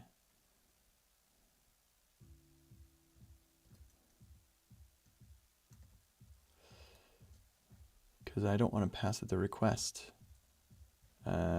here, because I need to get something out of the form to know what to pass to the success redirect. So is authenticated takes the request only.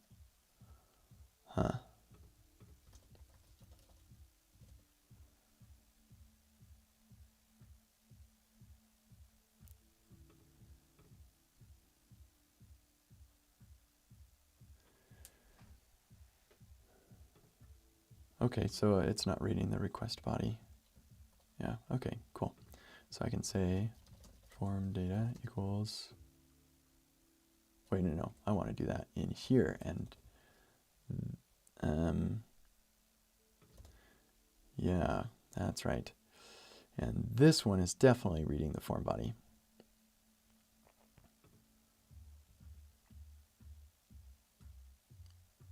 Oh, but it's making a clone. Sweet. Sergio, you thought of everything. Form data, request, oh wait, request, form data. Is it too late to do that? Maybe I need to clone this one too.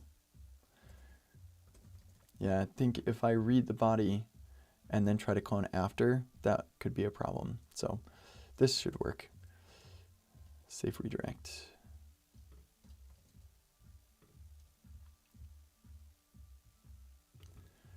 Okay, let me get our redirect too.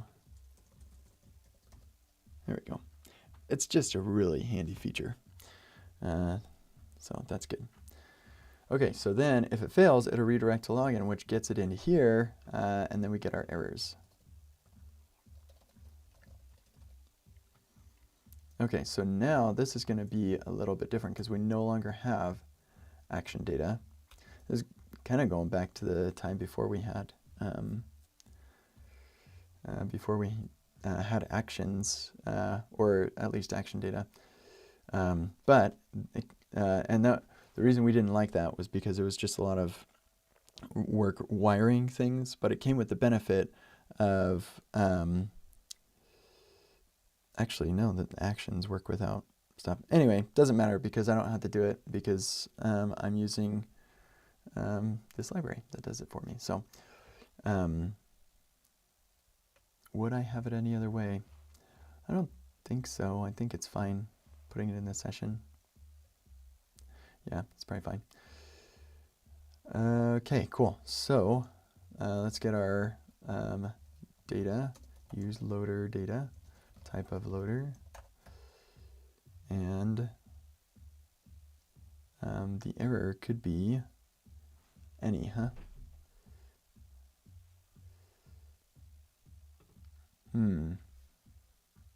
Well, let's figure out what it's.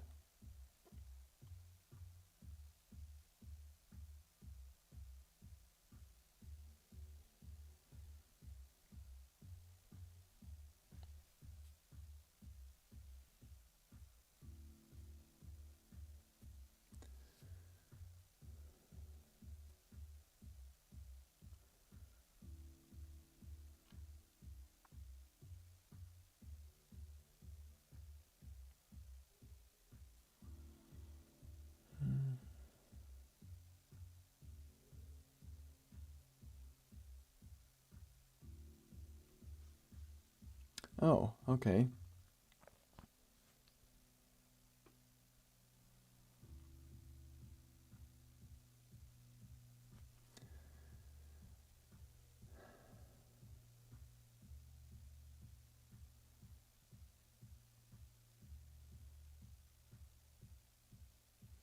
Interesting. I'm fine. I think the error is going to be a string. The problem with that is, would it be a string? I think it could be an object.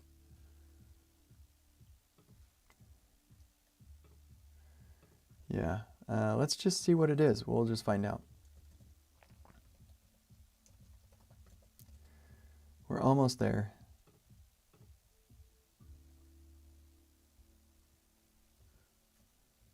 Just looking. Yeah, okay. Yeah, we'll just see what that is. One last thing before we can actually start testing this, all this nonsense.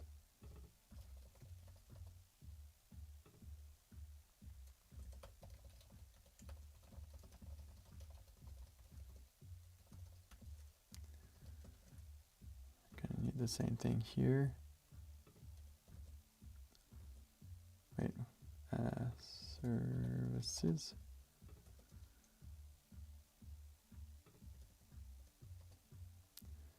Okay, cool. And then our session or our auth here. Let's see, my login.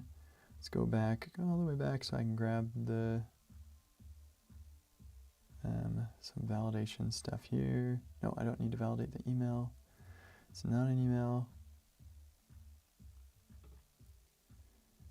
Yeah, I'll just grab all this and then redo.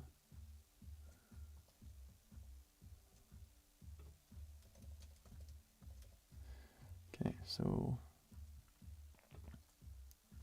password, that's easy.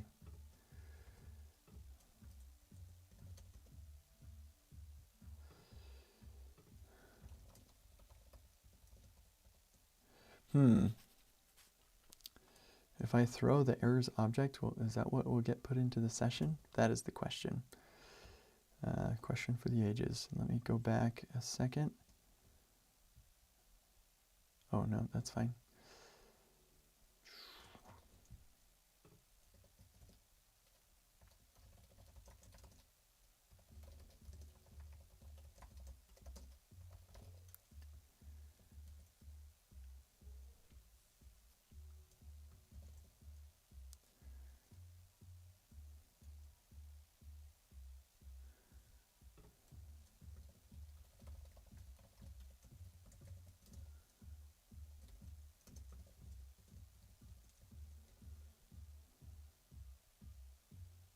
What is this complaining about now?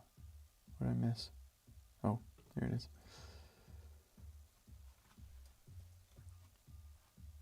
What? Oh, there we go.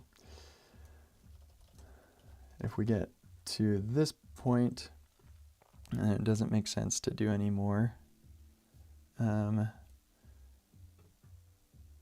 Well, I guess it does still. Do I not have anything for the username is required? That'd be silly.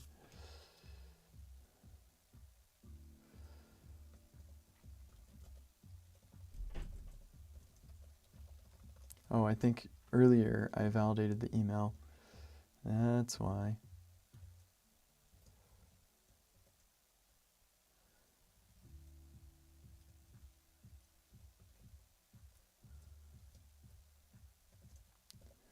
Okay.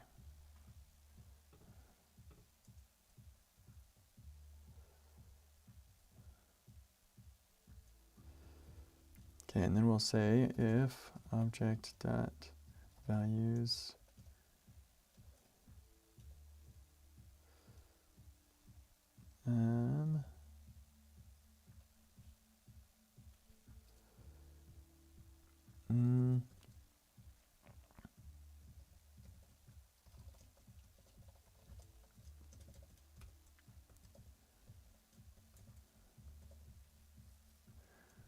then throw errors, maybe? I don't know. We'll find out. Let's just start with that, actually.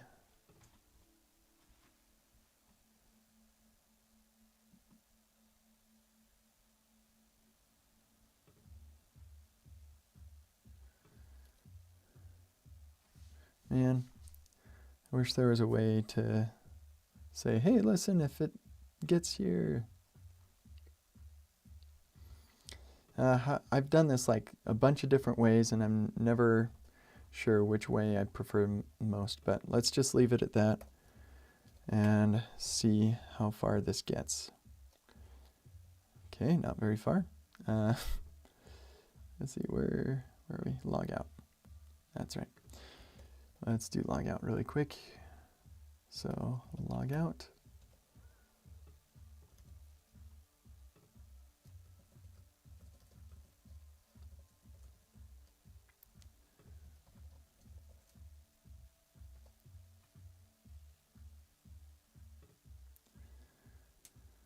Okay, cool. And yeah, I think we're good. Nope, just kidding.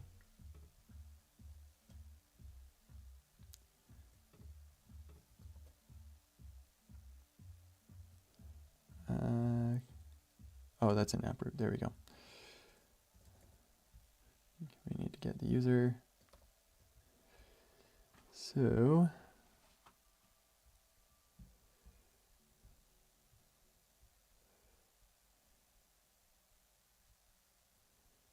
this is what we need.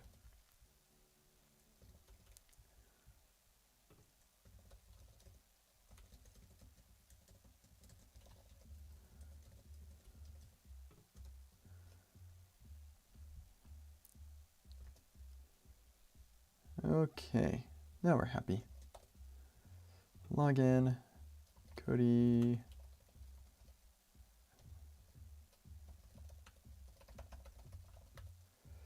Okay, let's see what happens. Kaboom. Form strategy now found. Yeah, I kind of suspected that might happen.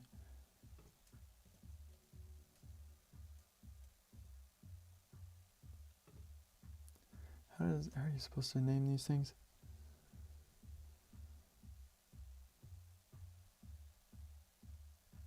Okay, yeah.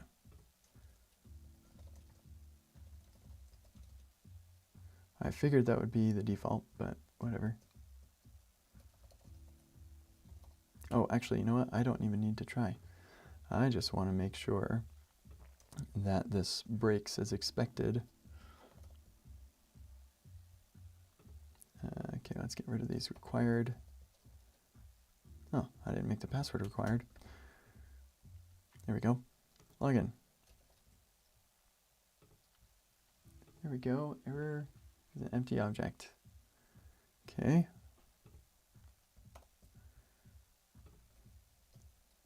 Is too wide. Let's shrinken that a little bit. Whoa. I didn't mean that literally. Sheesh. That was weird.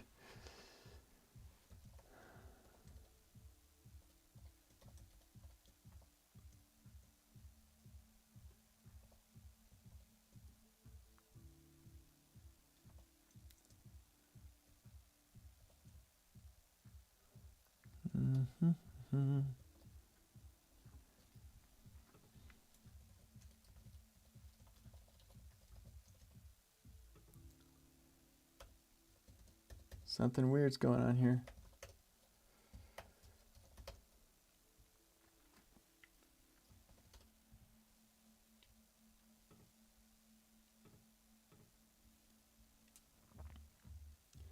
Okay, so we do have the errors there. So how do I throw errors? Okay, advanced usage, custom redirect, based on the user.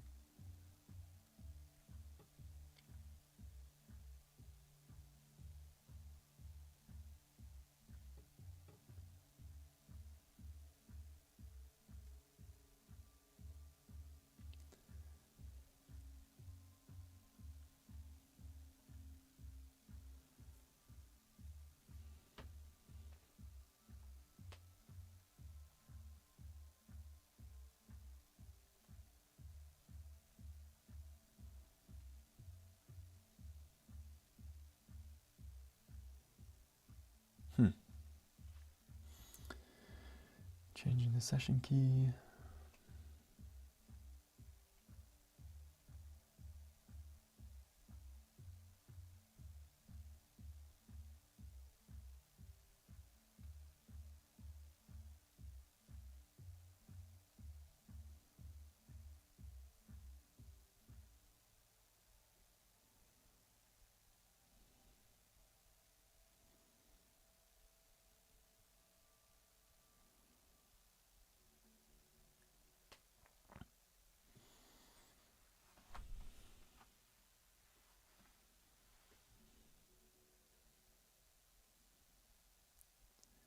Okay.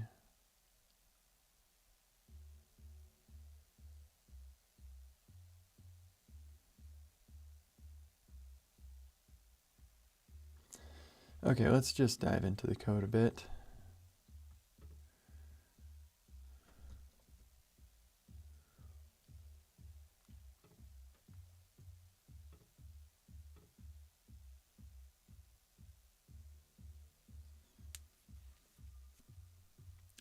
Strategy obj.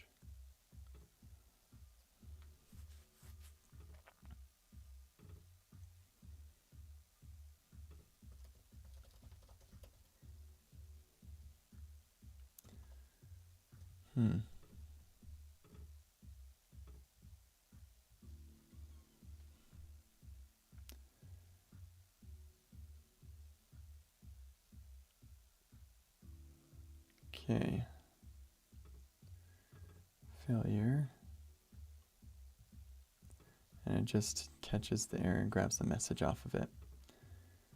Yeah, so there's no way to send an object. Okay, just gonna, that's what it looks like. I'm going to make sure by going to help, new post. This is for Remix Auth.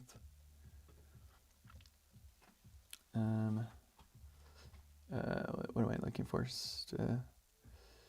Handling multiple errors. The Remix Auth.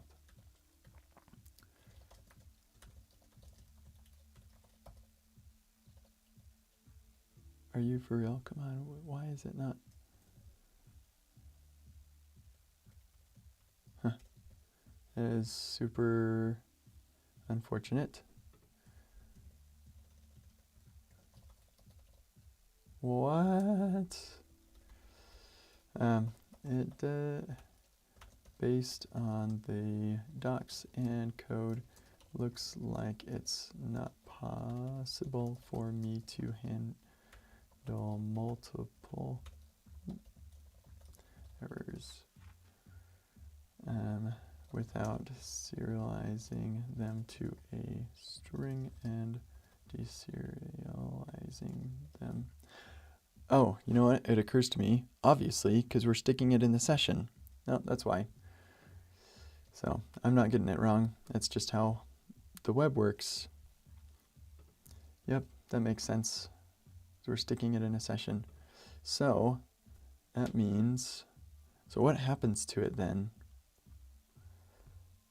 So error message. Now, so we're going to say throw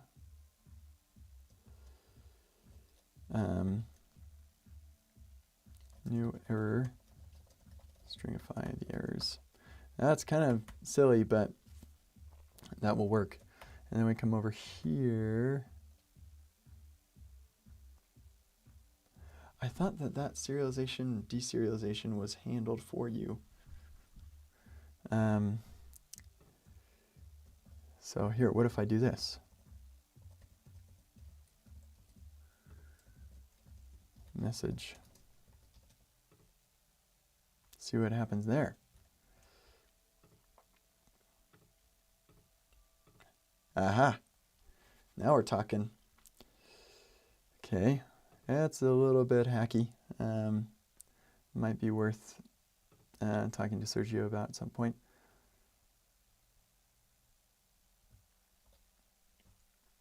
And it's interesting, though, that it came across as error and then message.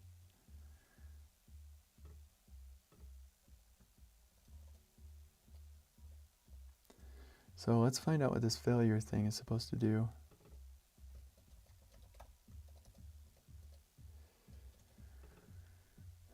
Yeah, it JSONifies it.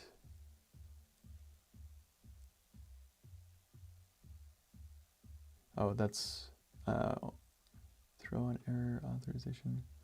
Otherwise, throw a JSON response. Huh. Oh, that's failure on redirect. Okay. So then we flash on the session error key message. Oh, okay, cool. So coming up here then, we'll say message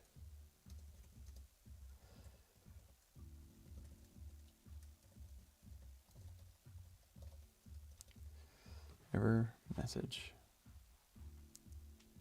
We'll say errors.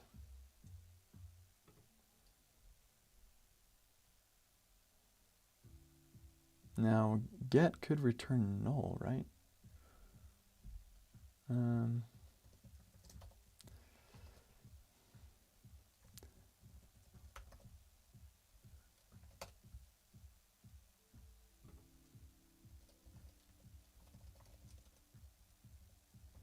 Or what if I do session.get blah?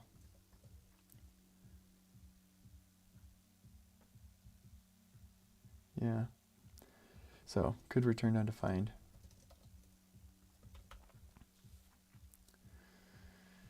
And how do we make this type safe? I need to see some way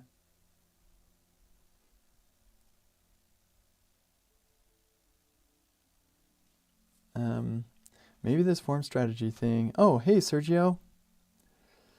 Yeah, it's good to see you.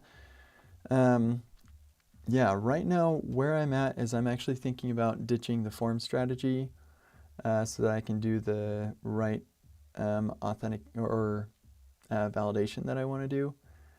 And maybe making my own mini strategy so that I can have things pipe through.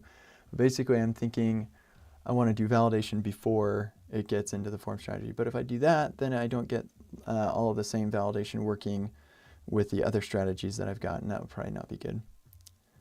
Yeah.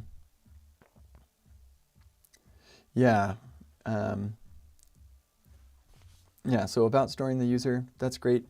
Yeah, so then if I do that, then this blows up at me saying, hey, this user, so I'm guessing I need to do user.id there. And I suppose that makes sense. I'm just trying to think. So then in my root loader here, that user is just going to be a string, but this is not a user now. This is a user ID. And if I want to get the user, then I can say user ID. Oh wait, get user by ID. Otherwise it's null. So I guess that's what I do. And that's okay. I don't have a problem with that. So then, yeah, my question about whether or not, how to do the validation. So I'm just it's not clear to me the best way to do this type of validation, because I feel like I'm hacking things to make this work so that I can get all of my errors here and then get them unserialized. That feels like a little bit hacky. However, it does work. The next thing is, how do I make that type safe? And I don't know how to make that type safe. So yeah, I mean, for now I can just say as message email string, and actually it's not email, actually it's username. While I'm doing that, let's do username and username ref and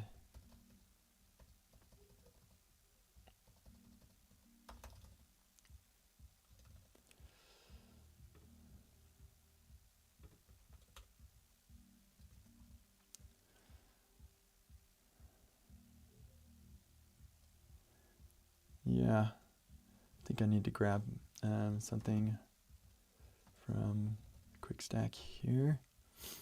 Okay, so Sergio, here I'll bring this over so folks can see it. Sergio is saying, usually I leave validation on the strategy because it depends on the strategy. A form strategy needs to validate email and password. Well, yeah, I agree. That makes sense. I'm just trying to figure out what is a type safe way to validate multiple things at a time, like username and password, so I don't have to only send one error at a time. I don't want to be like, your username is required, and so they fill it in, and then they submit it again. Oh, your password's required. Oh, well, good grief. And it may not just be that, of course. It could be username's too short, password's too short, something like that. And so, yeah, just trying to figure out what's the best way to do that. And maybe it doesn't matter. And maybe I just say message is always a string. I just don't know where to put that if I just say that. So I do need to have it be an object to identify which field is wrong.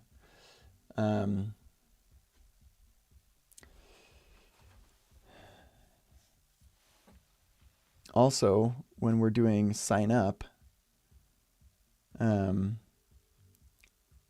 feel like that. How does sign up flow work? Oh, that's a good idea. Throwing an error code. Yeah.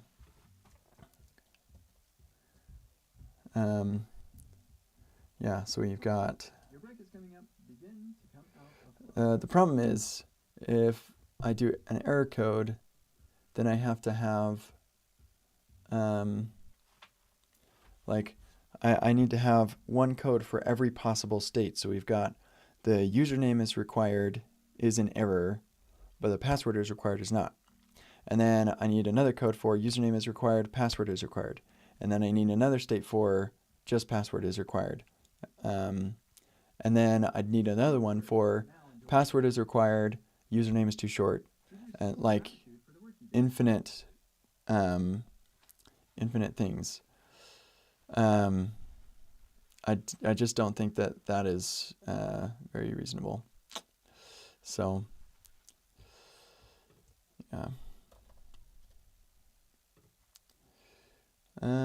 Okay, I'm being told to take a break by Centered, so I'm going to take that opportunity, and we'll see you in about 5 minutes. That's the wrong thing.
All right, welcome back. Sergio mentioned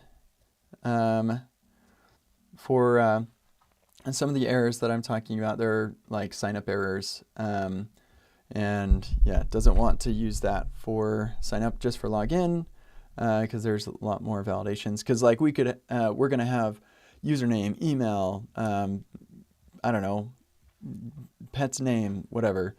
So it does make sense. This is really just for checking email and password.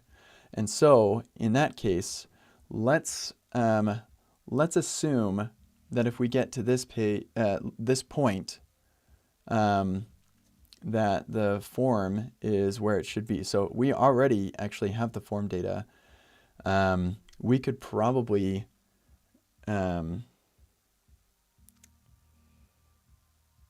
why don't we, let's do this.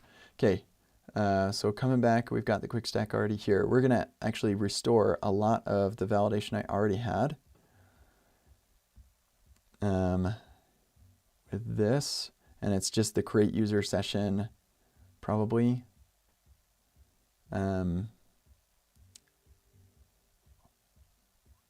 Yeah, well, not all of it, but lots of it. So I'll just bring it all back, and then we'll chop out the stuff we don't want.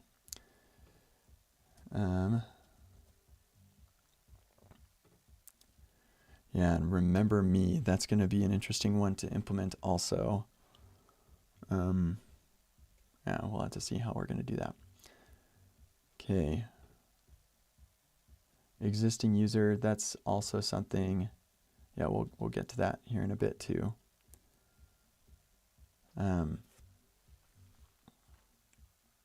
No, that actually is, that's sign up stuff too.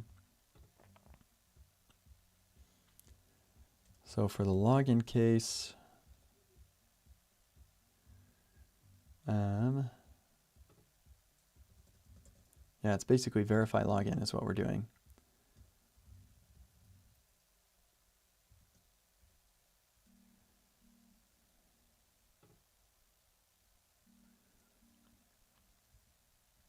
Yeah, okay.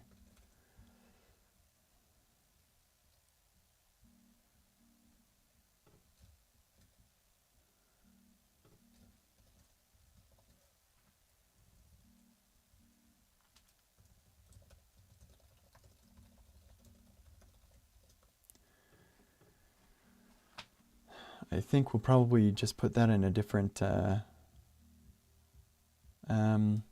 there's got to be a way to control the max age of the cookie.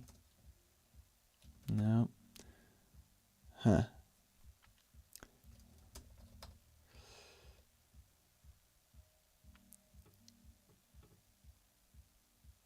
But Zod would be better, yeah. Yeah, maybe I should just embrace Zod. The problem with Zod, let me show you the problem with Zod. It's huge.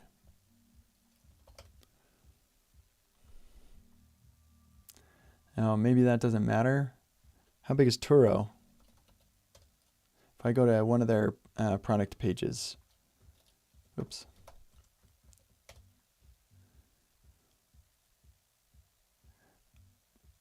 $68 kilobytes transferred. That's actually,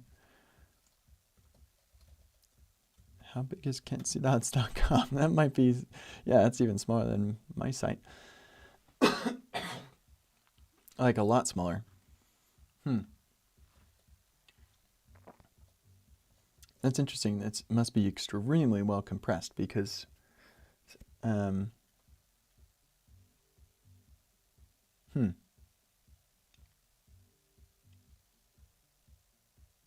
hold on a second. That's all in the disk cache. Get rid of this garbage.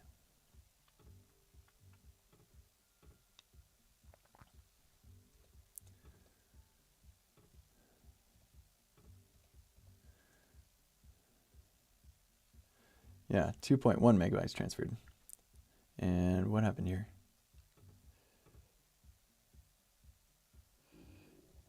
$1.2, yeah. Okay, mine is smaller. Good. I was like, gee whiz, that did not transfer very much. Yeah, so maybe it's not a big deal. Um,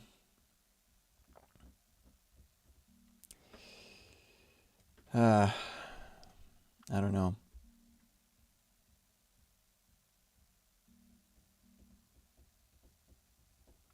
We're going to be doing quite a few forms. Would be nice. And I know that people have written Remix and Zod things.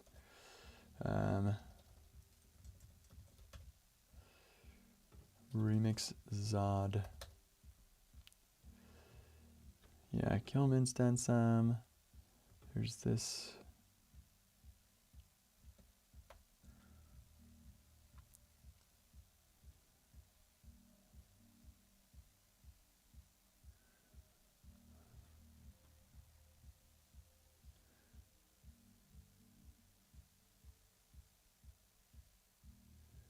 Yeah, that seems really nice, actually. And typed invalid. Oh, freak.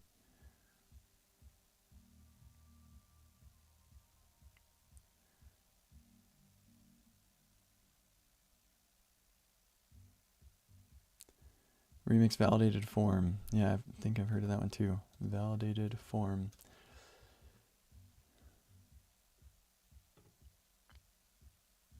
Right, yeah, of course. Isn't this the one from, where's the seasoned? Or no, it's not. Right. Oh, shoot, what is that guy's name? Aaron, that's right. Yeah, and then seasoned also has one. Personally, wasn't a huge fan of it, but if I had tons of forms, then maybe.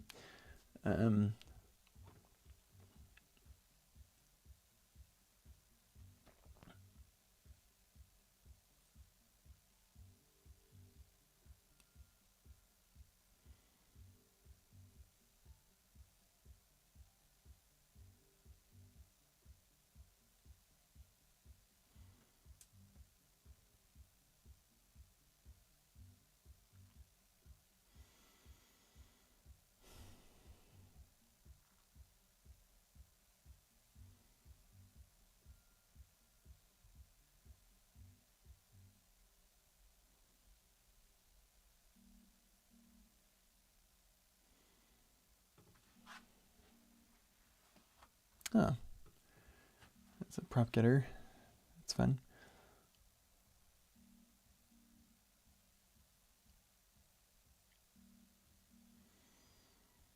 Yeah, that does seem kind of nice. You get all the client-side validation for free.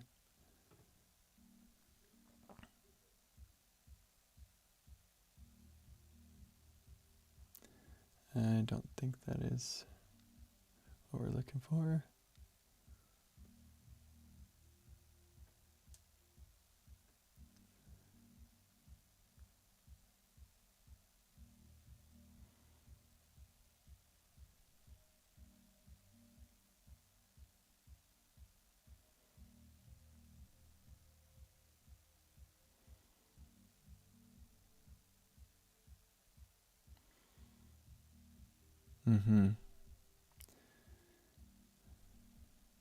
I actually really like that it uses native browser validation. Kind of prefer that to the error stuff. How much do I want client-side validation stuff happening?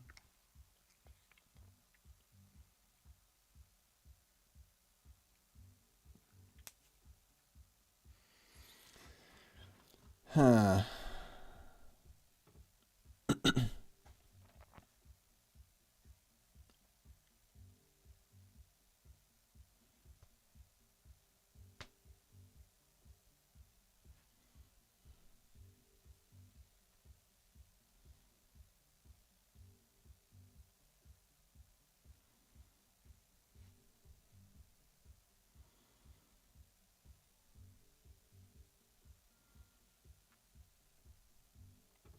Another one, remix validity state.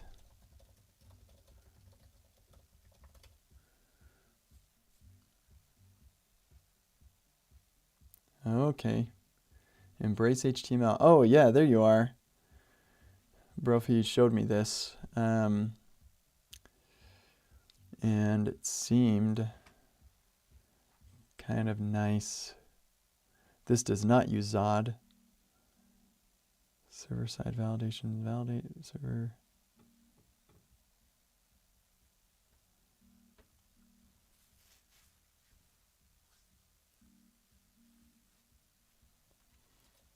This is all TypeScript, right? Yeah, I wonder how nicely typed it is.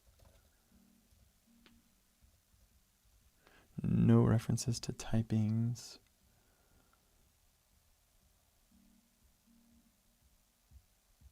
Yeah, I actually helped design this API. That was my idea.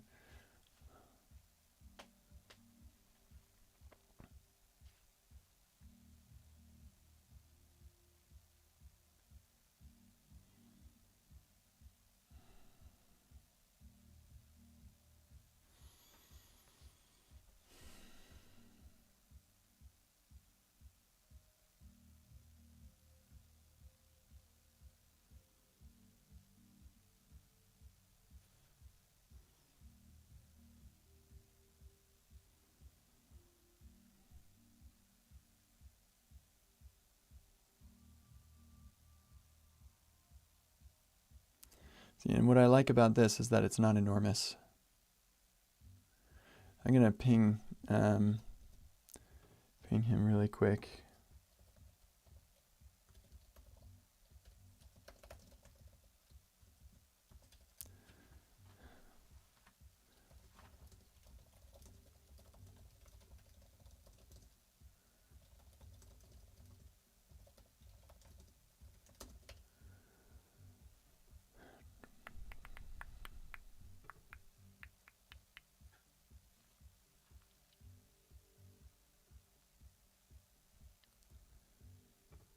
Okay, let's leave validation for a little bit and just see if we can get this all wired up properly with Remix Auth, and then we can add validation after.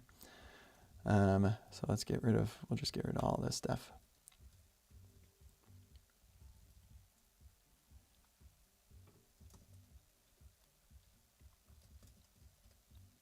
Why is that not? Ah! There we go, tab instead of enter. Something wrong with me.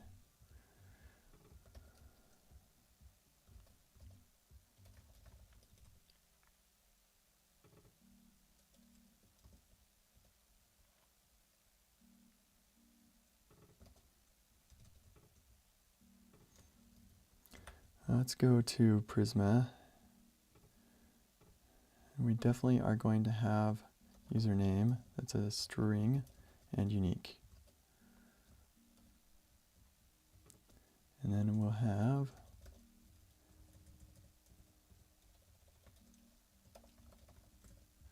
and actually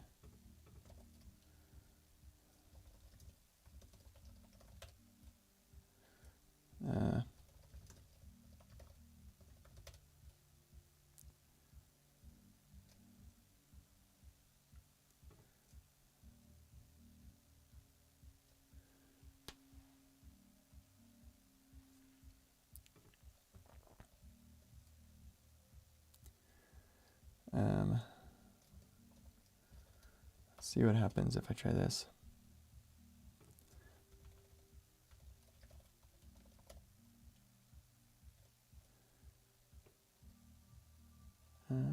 Username. Okay, so then I go into the migration and I make a manual change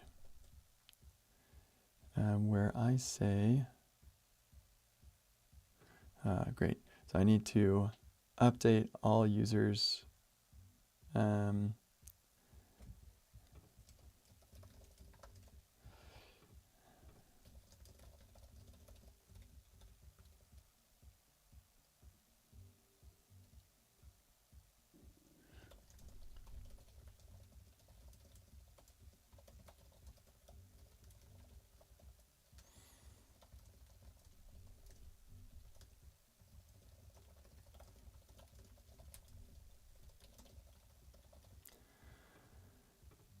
Okay.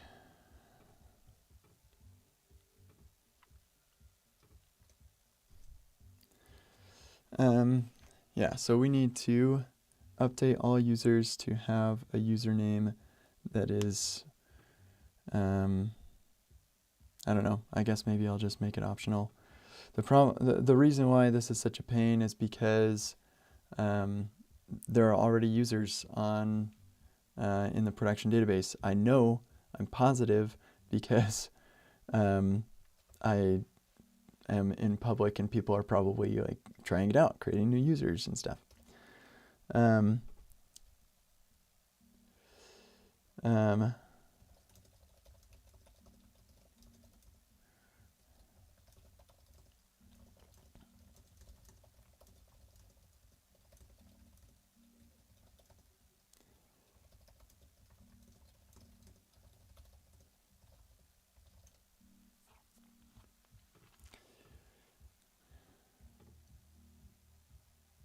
So they're making a new table that has a username and inserting everything. Dropping table user, renaming it, creating unique indexes.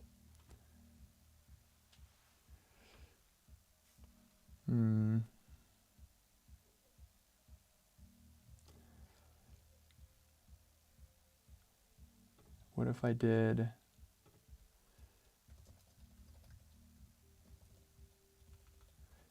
shoot. I can't remember SQL.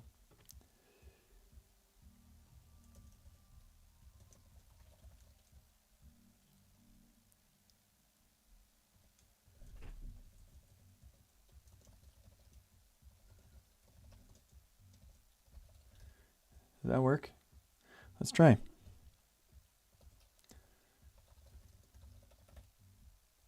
How do I run the migration? Oh, Prisma. Hey, did that work? I mean, it didn't fail, so that's neat. Look at me writing SQL. I'm such a joke. Okay, cool. So now we can get user by username.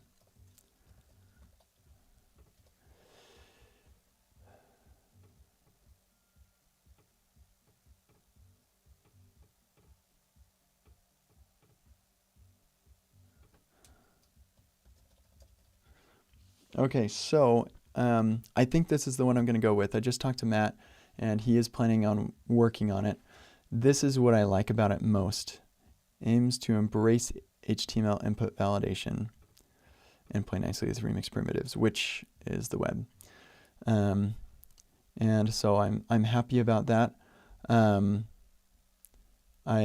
know that it doesn't mean I get quite as nice type safety, possibly, but maybe not. I don't know. But yeah, validity state API, I like that a lot. Okay, anyway, we're not going to do that right now, though. Let's just get this thing working. So username, username. We'll come back over here. Well, hold on. This we'll call error.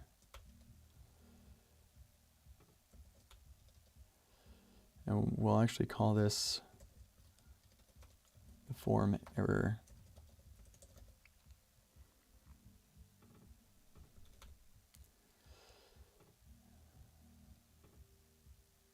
We'll put it down by the submit button.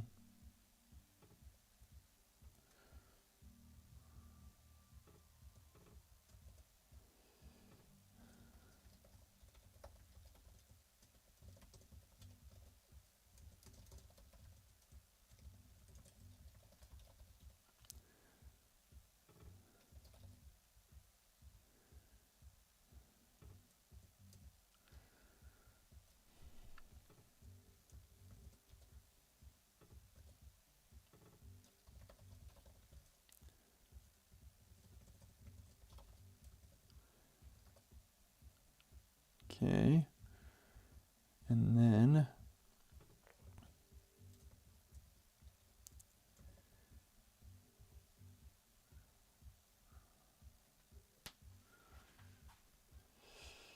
okay, so for sign up, how do I get the user authenticated?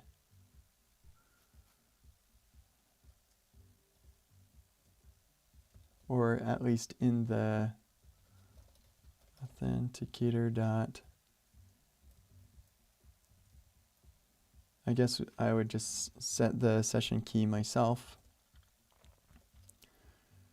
Wait, get session request.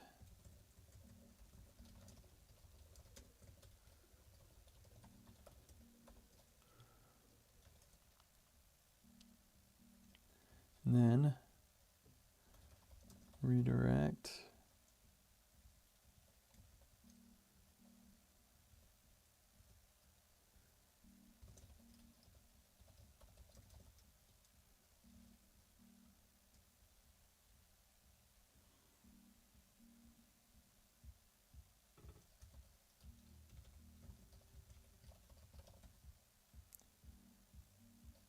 Or commit session. Okay, I think that'll work.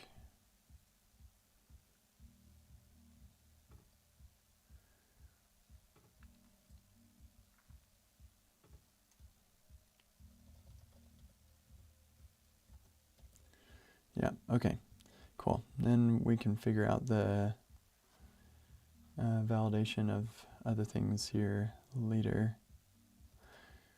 Yeah, there's going to be still not totally certain on all this, but yeah. Let's go back to this.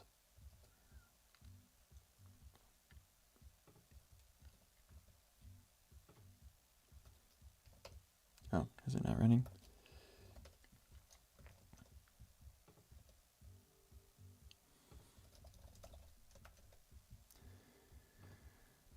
Okay.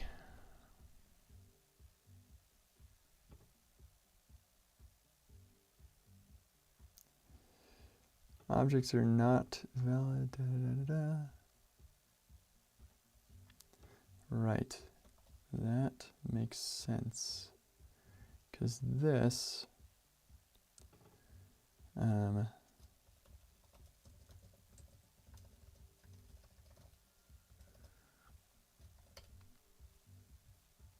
what in the world? No. This is not. Oh, it's actually still in the session. That's the problem. Let's clear our session.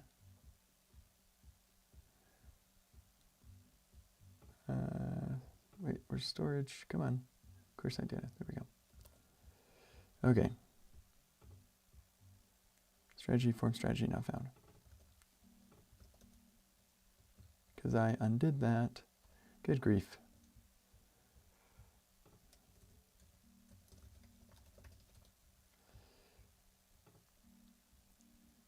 Huh.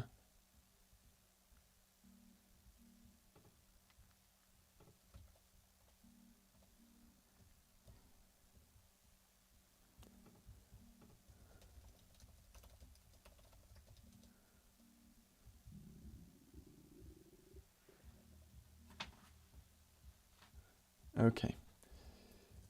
That actually does have a message on it.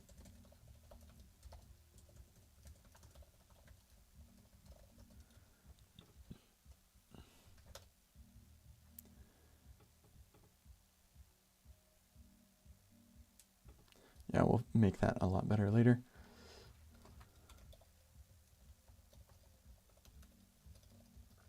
Oh, you know what? We need to fix our seed script. That's what that was all about. Okay, username, Cody.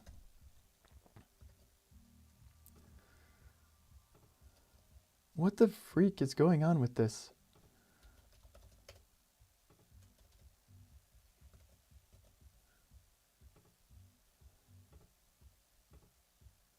So weird. Okay, Charisma DB seed. Okay, sweet. So now I can go Cody. I want this to go away. Is that not flashed? I wonder why. Do we need to commit the session here? Yeah, we probably do. Headers, cookie.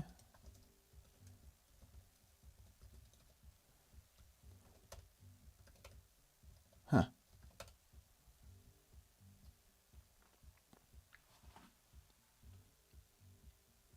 Oh, set cookie. Good grief. And I think I made the same mistake earlier as well. Down here. There we go. So now, if I refresh, yeah, can't read. Oops. Yeah. There we go. Good work. Boom. And then I refresh. That's good. Okay, so we go Cody. Cody loves you. Login. Invocation failed. Yeah, I bet if we type check here, we're going to get a couple of good ones. Yeah, here's one right here.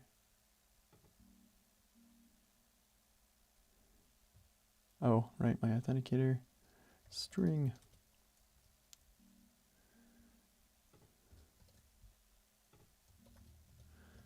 I undid too much. Okay, creating a user, username.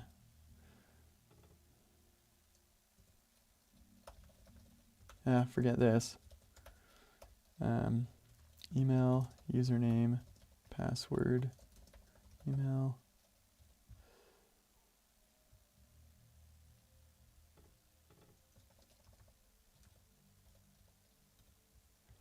Oh, no, just kidding. Password is just a string. Nothing special there. Okay, cool. So now we come back over to our login.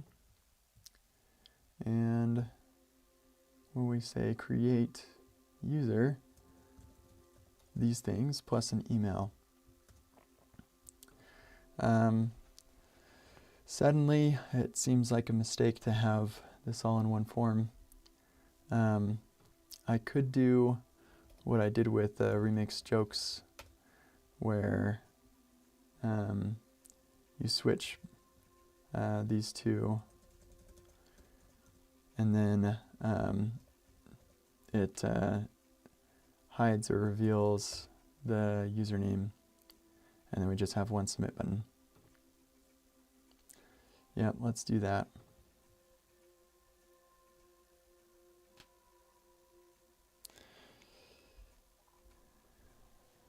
Just trying to think about that a little bit more.